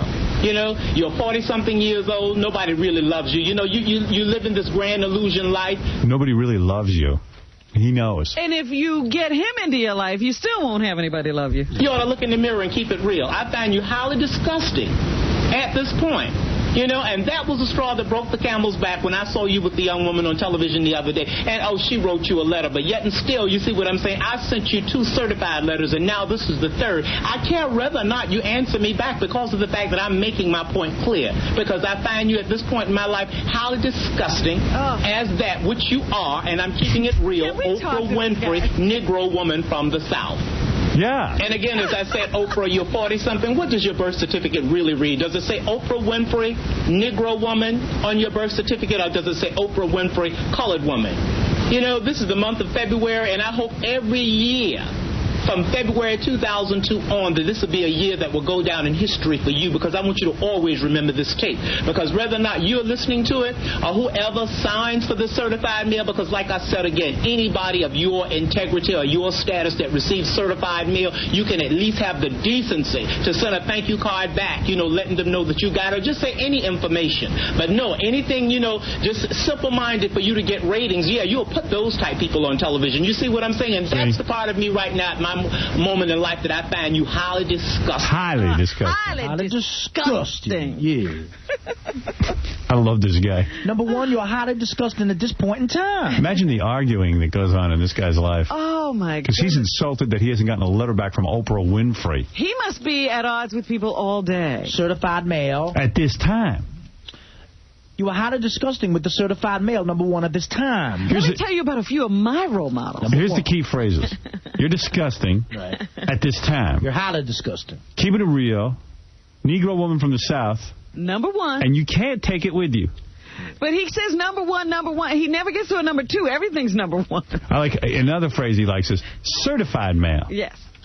And also, as I stated to you previously, as far as mentors and people that I respect back in the past, again, I'll say Truman Capote, Harvey Feinstein, and now... Learn the guy's name if you respect him. My God. Harvey Firestein. Rosie O'Donnell, who has kept it real. Rosie O'Donnell has been so diverse with people on her talk show more than you could ever be. You know, I see you as this Negro woman, Oprah Winfrey, that's one-sided with a lot of your issues, and I'm going to keep it real. You see what I'm saying? And if I ever was to meet you in person... I think he's going to keep it real. He's going to try. He is keeping it real. Well, that's number 1. Negro woman of the South. Or does it say colored woman? Well, what does her birth certificate say? Does it say Negro woman of the South or colored woman? Well, what's more insulting? He's saying one is the right way. Colored woman's insulting. Oh, dear. Or Negro woman of the South not is the not. way. The way he's saying Negro is Negra. Yeah. You see, I would look you straight in the eye and let you know just how disgusted I am with you. I care nothing about your status and how because she doesn't write him. much money you have because you fear me. You do care how much money she has. Not at all Negro woman. You really don't. There are a lot of topics that you can use on your show that can be more diverse for you being a minority woman that you can do. Also, you can be more fruitful with more fruits on her show. With your financial backing that you have and your money right there in Chicago. You see what I'm saying? But just you know, if he met her, if she actually put him on the show, he'd be hugging her and crying. And... But my question is, what would he do if he had money? Nothing. Like I said, at this point in my life, I see you as this one-sided Negro woman. I really do. You really think, Oprah, that it's all about you? You know, even with your magazine, you see nobody else on the cover but you. You see you always there on television, you know, to stand and snuggle up with somebody cheesing for the camera for a photo op, you know, and television ratings. Again, like I said, Negro woman, Oprah Winfrey, you're one-sided. Oh, my. You can keep this in mind. I consider myself as the poster child for keeping it real. I'm talking to you right here from Buffalo, New York, while sipping a cup of coffee at 7:15 a.m. in the morning of February 5th, 2001. And as I said again... If this guy had her kind of cash, he'd have like 30 Dalmatians and 40 BMWs. Yes. And he would never see his own certified mail. He'd be like Richard Simmons with the Dalmatians and the BMWs. He'd have his own recording studio. He could just sit in and do this all day. I hope that this year will be a year that you will always remember and let it go down in history. I hope it's a year she keeps it real. As for this person of regular status, to you, Oprah Winfrey, Negro woman of the South. Again, at this point in my life, like I said, I find you highly disgusting. At this You know, time. you're phony. You're always cheesing up for the camera and also for a photo op, you know, with people on television and always, too, for your ratings. But I told you, darling, you don't fear me one bit whatsoever because, like I said, you and your money, you can't take it with you. To me, Oprah, I'm keeping it real. A diva, in my mind, is a person also who can sing. And also a diva, in my mind, to me, also can be a person who can use words and use them explicitly. And I'm the type of diva that I'm using these words, and I hope I'm using them in the right context as far as that it matters to me. And I know good and well that there'll be other people listening to this tape, and I hope that they'll come away with something. Yeah, we and again, at this point in my life, Oprah, just like I said, to me now, at this point in my time, you're a joke. A Negro woman with money. You can't take it with you. You're having these grand illusions that you've just gotten away from the real world, period. I like that he keeps repeating it over and over again. Grand illusions. That's another one. Sometimes he says grand delusions. Yes. Now he's saying cheesing it a lot. Cheesing it for the camera. He gets a new thought and then he goes with it. Right. Run with it, baby. But he is the poster child for keeping it real. And to me, madam, let me say this to you. It's all about your dog and it's all about my cat. And believe me, Miss Winfrey, Negro woman from the South, there are a lot of people besides myself that have issues with you and know that you have issues because you're phony. If I ever win an Oscar or anything... This is your speech. Yeah. I'm going to transcribe this and read it. Just play it. That is great. I would love to see that. It's like, this guy's a cross between like RuPaul and John Hinckley. Yes. And I just want to tell you, Oprah Winfrey, Negro woman of the South. You're a woman with money that's Negro woman from the South. Having grand illusions that you've gotten away from the real world, sweetheart. And I'm going to end with this note. This is also certified mail sent to you. Don't bother answering me back, because with the other 2 certified letters I sent to you, you didn't bother answering it back then, because, again, just like I said, I feel anybody of your status, you could have sent either a thank you note. So don't bother even trying to even acknowledge, at this point that I sent you this tape, because there'll be other people. That's right, at least 5 of them. Howard Stern included. With just about as much money as you have and more powerful that will be listening to this. And I hope as they break bread, they'll all come away with something while breaking bread listening to this tape about you, Oprah Winfrey, Negro woman of the South. And so, as I said, I hope that this day, February 5th, will always be a day that you would remember. You see what I'm saying? Because to me, you're nothing but Oprah Winfrey, Negro woman from the South, with money. But one thing, sweetheart, and again, should I say, madam, Negro woman, you can't take it with you. I knew it. As for me, being a critic, Oprah Winfrey, Negro woman of the South, your worst piece of work, Beloved. On 4 stars, I give it a 1. That's right. The whole complete movie, garbage, rubbish. Have a good life. Do you mean that? Have a good life? No, I do not. Negro woman from the South? Or of the South. Or of the South. You get on with those women on your show, cheesing it for the camera. You can't take it with you. Don't you think there are more tapes of this guy doing this to, like, other celebrities? Oh, absolutely. He must have a million of them. And another thing, Mr. Drew Carey. You know what, Robin? In my kitchen at 7:30 in the morning having a cup of coffee. Do me a favor. During the next set of commercials, you go in the next room. Uh-huh. Say you're Oprah Winfrey. Call him. And start in with him. And just tape it. Oh, that's great. Would you do that? I am Oprah Winfrey, the Negro woman of the South. How dare you write me? Now I have to make my Tony Danza tape. This is Have Oprah, a good life. and I am keeping it real. Yeah. No, I keep it real, sir. I am more than just Dare you tell me I don't keep it real? Or just call him up and say, you know what, your letter really got to me. Girlfriend. You're right, I am a Negro woman from the South, and that really. I forgot where I came from. But don't you think Beloved was at least 3 stars?